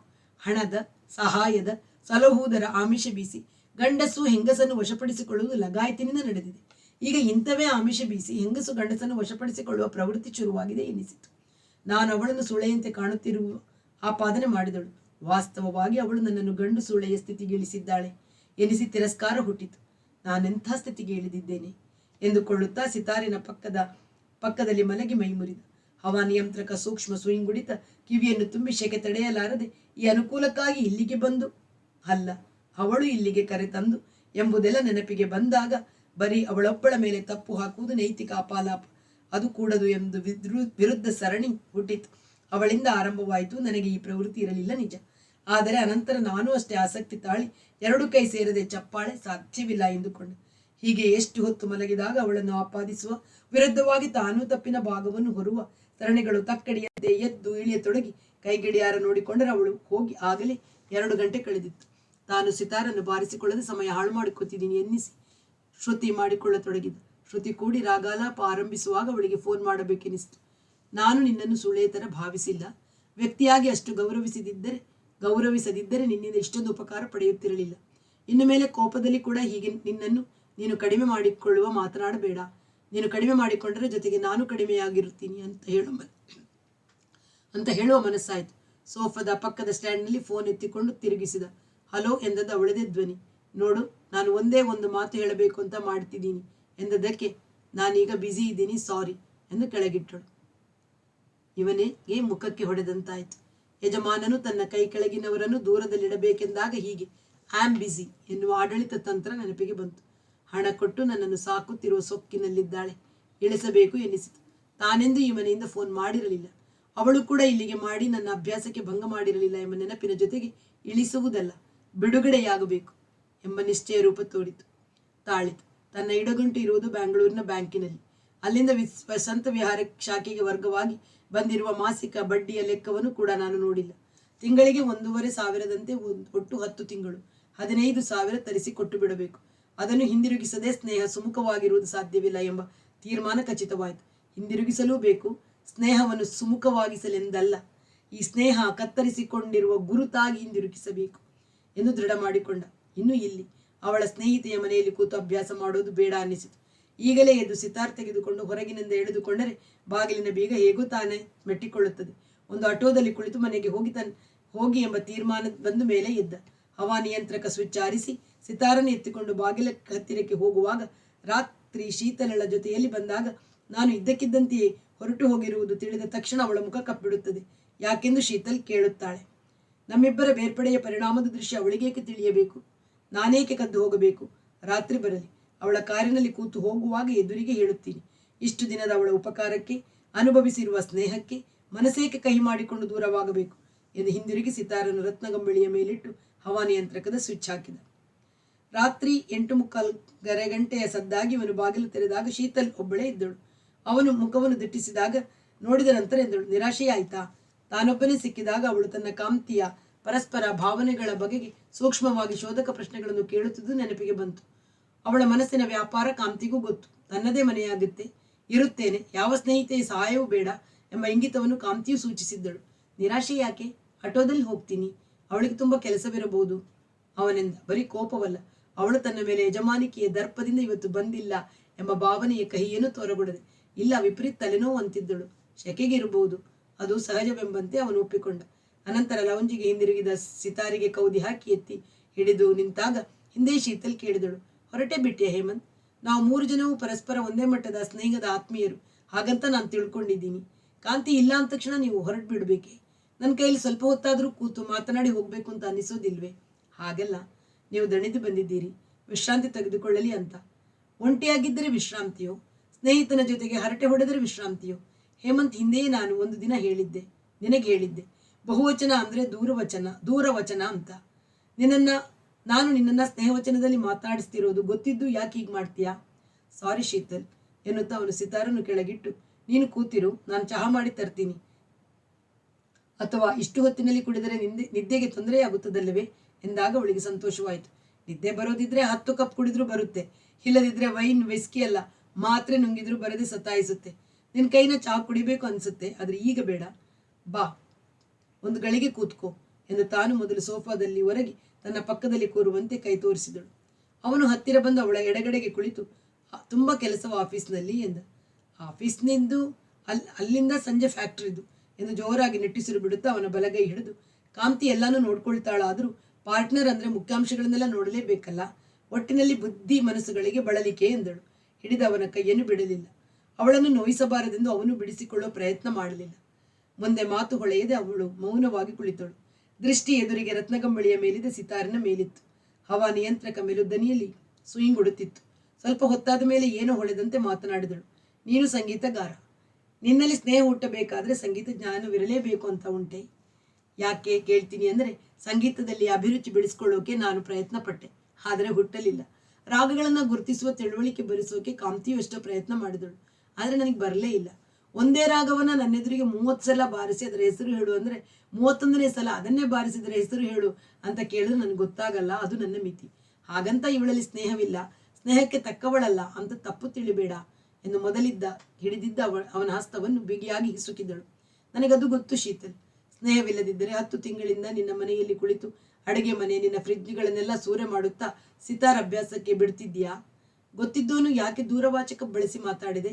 ಇನ್ನೊಂದಿನ ಹಾಗೆ ಮಾಡಿದ್ರೆ ಇಲ್ಲಿ ನೋಡು ಎಂದು ತನ್ನ ಎಡಗೈಯನ್ನು ಎತ್ತಿ ಅವನ ಕೆನ್ನೆಗೆ ಹುಸಿಪೆಟ್ಟು ಹಾಕಿ ಅವನ ಮುಖ ನೋಡಿದಳು. ಹಾಗೆ ಹೊಡಿಸಿಕೊಳ್ಳುವ ತಪ್ಪನ್ನು ಯಾವತ್ತೂ ಮಾಡೋಲ್ಲ ಎನ್ನುತ್ತಾ ಅವಳು ಹಿಡಿದಿದ್ದ ಕೈಯನ್ನು ಹಿಂದೆ ತೆಗೆದುಕೊಂಡು ಮೇಲೆ ಎದ್ದು, ಬೆಳಿಗ್ಗೆ 7ಕ್ಕೆ ಮನೆ ಬಿಟ್ಟದ್ದು, ಅಮ್ಮ ಕಾಯ್ತಿರ್ತಾಳೆ ಎಂದಳು. ನಾನು ಬಿಡ್ತೀನಿ ತಾಳು ಅವಳೆಂದಳು. ಎಷ್ಟು ಸುಸ್ತಾಗಿದೆಯಾ? ನಿನ್ನ ಮುಖ ನೋಡಿದ್ರೇ ತಿಳಿಯುತ್ತೆ, ವಿಶ್ರಾಂತಿ ತಗೋ, ನಾನು ಆಟೋದಲ್ಲಿ ಹೋಗ್ತೀನಿ ಸ್ನೇಹದಿಂದ ಹೇಳಿ ಅವನು ಸಿತಾರನ್ನು ಕೈಗೆತ್ತಿಕೊಂಡ. ರಾತ್ರಿ 9:30 ಹೊತ್ತಿನಲ್ಲಿ ಆಟೋದಲ್ಲಿ ಕೂತು ಮನೆಗೆ ಹೋಗುವಾಗ ತನ್ನ ಮತ್ತು ಕಾಂತಿಯ ಸ್ನೇಹವು ಮುಗಿಯುವ ಹಂತಕ್ಕೆ ಬಂತೆಂಬ ಭಾವನೆ ಬಂದು ಒಂದೇ ಮೀಟಿನಲ್ಲಿ ಖಿನ್ನತೆ, ಬಿಡುಗಡೆಯ ಹಗುರ ಎರಡು ಒಟ್ಟಿಗೆ ಕಾಣಿಸಿಕೊಂಡವು. ಸೊಕ್ಕು ಅವಳ ಮೂಲ ಗುಣ. ನಿರಾಕರಿಸಲ್ಪಡುವುದನ್ನು ಸಹಿಸುವುದು ಅವಳಿಗೆ ಸಾಧ್ಯವಿಲ್ಲ. ಅಂತ ಸಂದರ್ಭದಲ್ಲೆಲ್ಲ ದರ್ಪದಿಂದ ತನ್ನ ಅಹಮಿಕೆಯನ್ನು ಗಟ್ಟಿಗೊಳಿಸುತ್ತಾಳೆ ಎಂಬ ವಿವರಣೆ ಮೂಡಿತು. ಮನೆಗೆ ಹೋಗುವಾಗ ವೇಳೆಗೆ ತಂದೆಯ ಊಟ ಮುಗಿದಿತ್ತು. ರಾತ್ರಿಯ ಊಟ ಎಂದರೆ 2 ಹಲ್ಲೆ ಬ್ರೆಡ್, ಏನಾದರೂ ತುಸು ಹಣ್ಣು, 1 ಕಪ್ ಹಾಲು 8ವರೆಗೆ ತೆಗೆದುಕೊಳ್ಳುತ್ತಾರೆ. ಅವನು ಅಷ್ಟೇ, ತನಗಾಗಿ ರಾತ್ರಿ ಅಡಿಗೆ ಮಾಡಿಟ್ಟು ಕಾಯುತ್ತಿರುತ್ತಾಳೆ. ತಂದೆ 9ವರೆಗೆ ಮಲಗಿ ಬಿಡುತ್ತಾರೆ. ರಾತ್ರಿ ಊಟಕ್ಕಾದರೂ ತಾನು ಜೊತೆಯಲ್ಲಿ ಇರುವುದಿಲ್ಲ. ದಿನವೂ ಬರುವುದು ತಡ, ಇಷ್ಟು ತಡ ಎಂಬ ತಪ್ಪು ಭಾವನೆ ಈ ದಿನ ತೀವ್ರವಾಗಿ ಬಂತು. ತನ್ನ ಪಕ್ಕದ ಕುರ್ಚಿಯಲ್ಲಿ ಮೇಲೆ ಕೂತು ಊಟಕ್ಕೆ ಬಡಿಸುತ್ತಾ ಅವ್ವ ಮಾತು ತೆಗೆದಳು. ಕರ್ನಾಟಕದ ಒಂದು ಹುಡುಗಿ ಇದೆಯಂತೆ, ಬೆಂಗಳೂರಿನವರು. ತಂದೆ ರೈಲ್ವೆ ಬೋರ್ಡಿನ ನೌಕರಿಯಲ್ಲಿ ನಿವೃತ್ತರಾಗಿದ್ದವರು. ತಮ್ಮಂತೆಯೇ ದಿಲ್ಲಿಯಲ್ಲಿ ನೆಲೆಸಿರುವವರು. ಹುಡುಗಿ ಎಕನಾಮಿಕ್ಸ್ ಓದಿ ಕಾಲೇಜಿನಲ್ಲಿ ಲೆಕ್ಚರ್ ಆಗಿದ್ದಾಳೆ. PhD thesis ಮುಗಿಸಿದ್ದಾಳೆ. 34 ವರ್ಷ. ಶಾಸ್ತ್ರೀಯ ಸಂಗೀತ ಅಂದರೆ ಆಸಕ್ತಿ, ಸ್ವಲ್ಪ ಮಟ್ಟಿಗೆ ಹಾಡ್ತಾಳೆ ಕೂಡ. ನಮ್ಮ ಮನೆ ಅವರಿಗೆ ಗೊತ್ತು. ನಿನ್ನ ಓದು, ಸಂಗೀತ ಸಾಧನೆ ಎಲ್ಲ ಗೊತ್ತು. ಪ್ರಸ್ತಾಪ ಬಂದಿತ್ತು. ನಾನು ಅವಳ ಕೈಯಲ್ಲಿ ಕೂಡ ಮಾತಾಡಿದ್ದೀನಿ. ಇನ್ನೊಂದು ವರ್ಷದಲ್ಲಿ ನಿನಗೆ ಕಾರ್ಯಕ್ರಮ ಕೊಡೋಕ್ಕೆ ಶುರು ಮಾಡ್ತೀನಿ ಅಂತ ಹೇಳಿದ್ದೀನಿ. ನಿನ್ನ ಫೋಟೋ ತೋರಿಸಿದ್ದೀನಿ. ನನಗೆ ಬರೋ ಸಂಬಳ ಸಾಕು. ಸಂಗೀತದಲ್ಲಿ ಗಂಡನ ಸಂಪಾದನೆ ಸ್ವಲ್ಪ ಬರಲಿ ಅಲ್ಪ ಬರಲಿ, ನಾನು ಕೇಳೋದಿಲ್ಲ ಅಂದಳು. ಅತ್ತೆ ಮಾವನು ಜೊತೆಯಲ್ಲಿ ಇರೋಕೆ ಒಪ್ಪಿದ್ದಾಳೆ. ಹೊಂದಿಕೊಂಡು ಹೋಗೋ ಗುಣ, ಮನೆತನ. ನೀನು ಮೊದಲು ಹುಡುಗಿನ ನೋಡು. ಮಾತನಾಡದೆ ಸುಮ್ಮನೆ ಊಟ ಮಾಡಿದ. ಎಲ್ಲ ತಾಯಿಯರಂತೆ ತನ್ನ ತಾಯಿಗೂ ಮಗನಿಗೆ ಮದುವೆ ಮಾಡುವ ಹೊಣಿಕೆ ಇದೆ. ಮದುವೆಯ ಪ್ರಸ್ತಾಪವನ್ನು ಅವ ಮಾಡುತ್ತಿರುವುದು ಇದೇನು ಮೊದಲ ಸಲವಲ್ಲ. ತಾನೇ ತನ್ನ ಕಾಲ ಮೇಲೆ ನಿಂತಿಲ್ಲ, ಇನ್ನು ಮದುವೆ ಮಾತೇಕೆ ಎಂಬ ಉತ್ತರದಿಂದ ಅವಳನ್ನು ಸುಮ್ಮನಾಗಿಸುತ್ತಿದ್ದೆ. ಈಗ ಈ ಆಕ್ಷೇಪಕ್ಕೆ ತಕ್ಕ ಉತ್ತರವಾಗಿ ಹುಡುಗಿ ಬಂದಿದೆಯೋ ಅಥವಾ ಹುಡುಕಿಕೊಂಡಿದ್ದಾಳೆಯೋ. ಅವನ ಹತ್ತಿರ ವಿರಾಮದಲ್ಲಿ ಕೂತು ಮಾತನಾಡಿದರಲ್ಲವೇ ಅವಳ ಮನಸ್ಸು ಹೇಗೆ ಕೆಲಸ ಮಾಡುತ್ತಿದೆ ಎಂದು ಅರ್ಥವಾಗುವುದು. ತಾನು ಅವಳ ಜೊತೆ ಕೂತು ದಿನಕ್ಕೆ 10 ನಿಮಿಷ ಮಾತನಾಡುತ್ತಿಲ್ಲ. ತಂದೆ ತನ್ನನ್ನು ಕೇವಲ ಸಹಿಸಿಕೊಂಡಿರುವಂತೆ ಸುಮ್ಮನಿರುತ್ತಾರೆ. ಈ ಮನೆಯನ್ನು ತಾನು ಉಚಿತ ಊಟ ವಸತಿ ಗೃಹದಂತೆ ಬಳಸಿಕೊಳ್ಳುತ್ತಿದ್ದೇನೆ ಎಂಬ ಅರಿವು ಬಂದು ನಾಚಿಕೆ ಎನಿಸಿತು. ತನ್ನ ಕೋಣೆಯಲ್ಲಿ ಮಲಗಿದಾಗ ಅವನನ್ನು ಸೋತ ಭಾವನೆ ಆವರಿಸಿತು. ಫೋನ್ ಮಾಡಿದಾಗ ಅವಳು ನಡೆದುಕೊಂಡ ರೀತಿ, ಈ ಸಂಜೆ ಬರದೇ ಇದ್ದದ್ದು, ಅಧೀನ ನೌಕರನಿಗೆ ಅವನ ಸ್ಥಾನವನ್ನು ಸೂಚಿಸುವ ಮಾಲೀಕರ ವಿಧಾನವೆಂಬ ಭಾವನೆ ಮತ್ತೆ ಬಂದು ವಿಲವಿಲ ಒದ್ದಾಡುವಂತಾಯಿತು. ನಡುರಾತ್ರಿಯ ವೇಳೆಗೆ ತನಗೆ ಆಶ್ಚರ್ಯವಾದ ಒಂದು ಅಂಶ ಕಾಣಿಸಿತು. ತನ್ನ ಅವಳ ದೈಹಿಕ ಸಂಬಂಧ, ಅದನ್ನಾಧರಿಸಿದ ಭಾವನೆಗಳನ್ನು ಬಿಡಬೇಕೆಂಬ ಭಾವನೆ ಹುಟ್ಟಿದ್ದೇ ತನ್ನಿಂದ. ಅದನ್ನು ಸೂಚಿಸಿದವನೇ ತಾನು. ಈಗ ಅವಳು ತನ್ನನ್ನು ತಿರಸ್ಕರಿಸುವ ಸೂಚನೆ ಕೊಟ್ಟಿದ್ದಕ್ಕೆ ತಾನೇಕೆ ಇಷ್ಟು ನೊಂದುಕೊಳ್ಳಬೇಕು? ನನ್ನ ಸೂಚನೆಯನ್ನು ತನ್ನದೇ ವಿಧಾನದಲ್ಲಿ ಅವಳು ಒಪ್ಪಿದ್ದಾಳೆ ಅಂತ ಯಾಕೆ ಅರ್ಥ ಮಾಡಿಕೊಳ್ಳಬಾರದು ಎಂಬ ವಿಚಾರ ಬಂದಾಗ ಮನಸ್ಸಿಗೆ ನೆಮ್ಮದಿಯೂ ಆಯಿತು. ಬಹಳ ಅಮೂಲ್ಯವಾದುದನ್ನು ಕಳೆದುಕೊಳ್ಳುತ್ತಿರುವ ಭಾವನೆಯೂ ಬಂತು. ಇಷ್ಟು ದಿವಸ ಪಟ್ಟ ದೇಹ ಸುಖವೆಲ್ಲ ಸೇರಿ ಸಂಸ್ಕಾರ ಹುಟ್ಟಿದೆ, ಅದು ಆಟವಾಡುತ್ತಿದೆ ಎಂಬ ವಿಶ್ಲೇಷಣೆ ಕಾಣಿಸಿತು. ದೇಹ ಸಂಬಂಧ, ಅದನ್ನು ಅವಲಂಬಿಸಿದ ಭಾವನೆಗಳನ್ನು ವರ್ಜಿಸಿದ ಸ್ನೇಹ ತಮ್ಮಿಬ್ಬರಲ್ಲಿ ಸಾಧ್ಯವಿಲ್ಲ ಅಂತ ಅವಳು ಸೂಚಿಸಿದ್ದಾಳೆ. ಅದು ನಿಜ ಅಂತ ನನಗೂ ಅನಿಸುತ್ತಿದೆ. ಬಿಟ್ಟರೆ ಪೂರ್ತಿಯಾಗಿ ಬಿಡಬೇಕು ಎಂಬ ತರ್ಕದ ಕೊನೆಯ ಮುಟ್ಟಿಲು ಮುಟ್ಟಿತು. ಬೆಳಗ್ಗೆ ಎದ್ದು ಮುಖ ತೊಳೆಯುತ್ತಿರುವಾಗ ಅಪ್ಪನ ಕೋಣೆಯಲ್ಲಿ ಮುಖ್ಯ ಫೋನ್ ಬಾರಿಸಿತು. ಈಗ ಅವರು ವಾಕಿಂಗ್ ಹೋಗಿರುತ್ತಾರೆ. ಅವನೇ ಹೋಗಿ ಲಾಂಜಿನಲ್ಲಿದ್ದ ವಿಸ್ತರಣವನ್ನು ಎತ್ತಿಕೊಂಡ. ಅದಕ್ಕೆ ಮೊದಲೇ ಇದು ತನಗೆ ಅವಳಿಂದ ಎಂದು ಮನಸ್ಸು ಹೇಳಿದು ನಿಜವಾಗಿತ್ತು. ಹೇಮಂತ್ ನೋಡು, ಅಲ್ಲಿ ನಿನ್ನ ತಂದೆ ಹತ್ರ ಇರ್ಬೋದು, ತಾಯಿಗೆ ಕೇಳಿಸ್ಬೋದು, ನೀನೇನು ಮಾತಾಡಬೇಡ, ನಾನು ಹೇಳೋದು ಕೇಳು. ರಾತ್ರಿ ನಿದ್ದೆ ಇಲ್ಲದೆ ಒದ್ದಾಡಿದ್ದೀನಿ. ನಿನಗೂ ನಿದ್ದೆ ಇಲ್ಲ ಅಂತ ನನಗೆ ಗೊತ್ತು. ನನ್ನನ್ನು ಬಿಟ್ಟು ನೀನು, ನಿನ್ನನ್ನು ಬಿಟ್ಟು ನಾನು ಇರೋಕ್ಕಾಗಲ್ಲ ಅಂತ ಇಬ್ಬರಿಗೂ ಅರ್ಥವಾಗಿದೆ. ಅಷ್ಟು ಅರ್ಥವಾದ ಮೇಲೆ ಇನ್ನು ಯಾವತ್ತೂ ಯಾವ ಅನುಮಾನವೂ ಯಾರಿಗೂ ಇರಕೂಡದು. ನಿನ್ನೆ ನಾನು ಕೋಪ ತೋರಿದೆ ನಿಜ. ಅದರ ಕಾರಣ ನಿನ್ನ ಮೇಲಿನ ಪ್ರೀತಿ ಅನ್ನೋದನ್ನ ಬಿಡಿಸಿ ಹೇಳಬೇಕಾಗಿಲ್ಲ. ಇವತ್ತು ನಿಮ್ಮ ನಿತ್ಯದ ಹೊತ್ತಿಗೆ ಬಂದೇ ಬರಬೇಕು. ನಿನ್ನೆ ಸಂಜೆ ನೀನು ಫೋನ್ ಮಾಡಿದಾಗ ನಾನು ಬ್ಯುಸಿ ಇದ್ದೆ ಅಂದೆನಲ್ಲ, ವಾಸ್ತವವಾಗಿ ಏನು ಮಾಡ್ತಿದ್ದೆ ಗೊತ್ತಾ?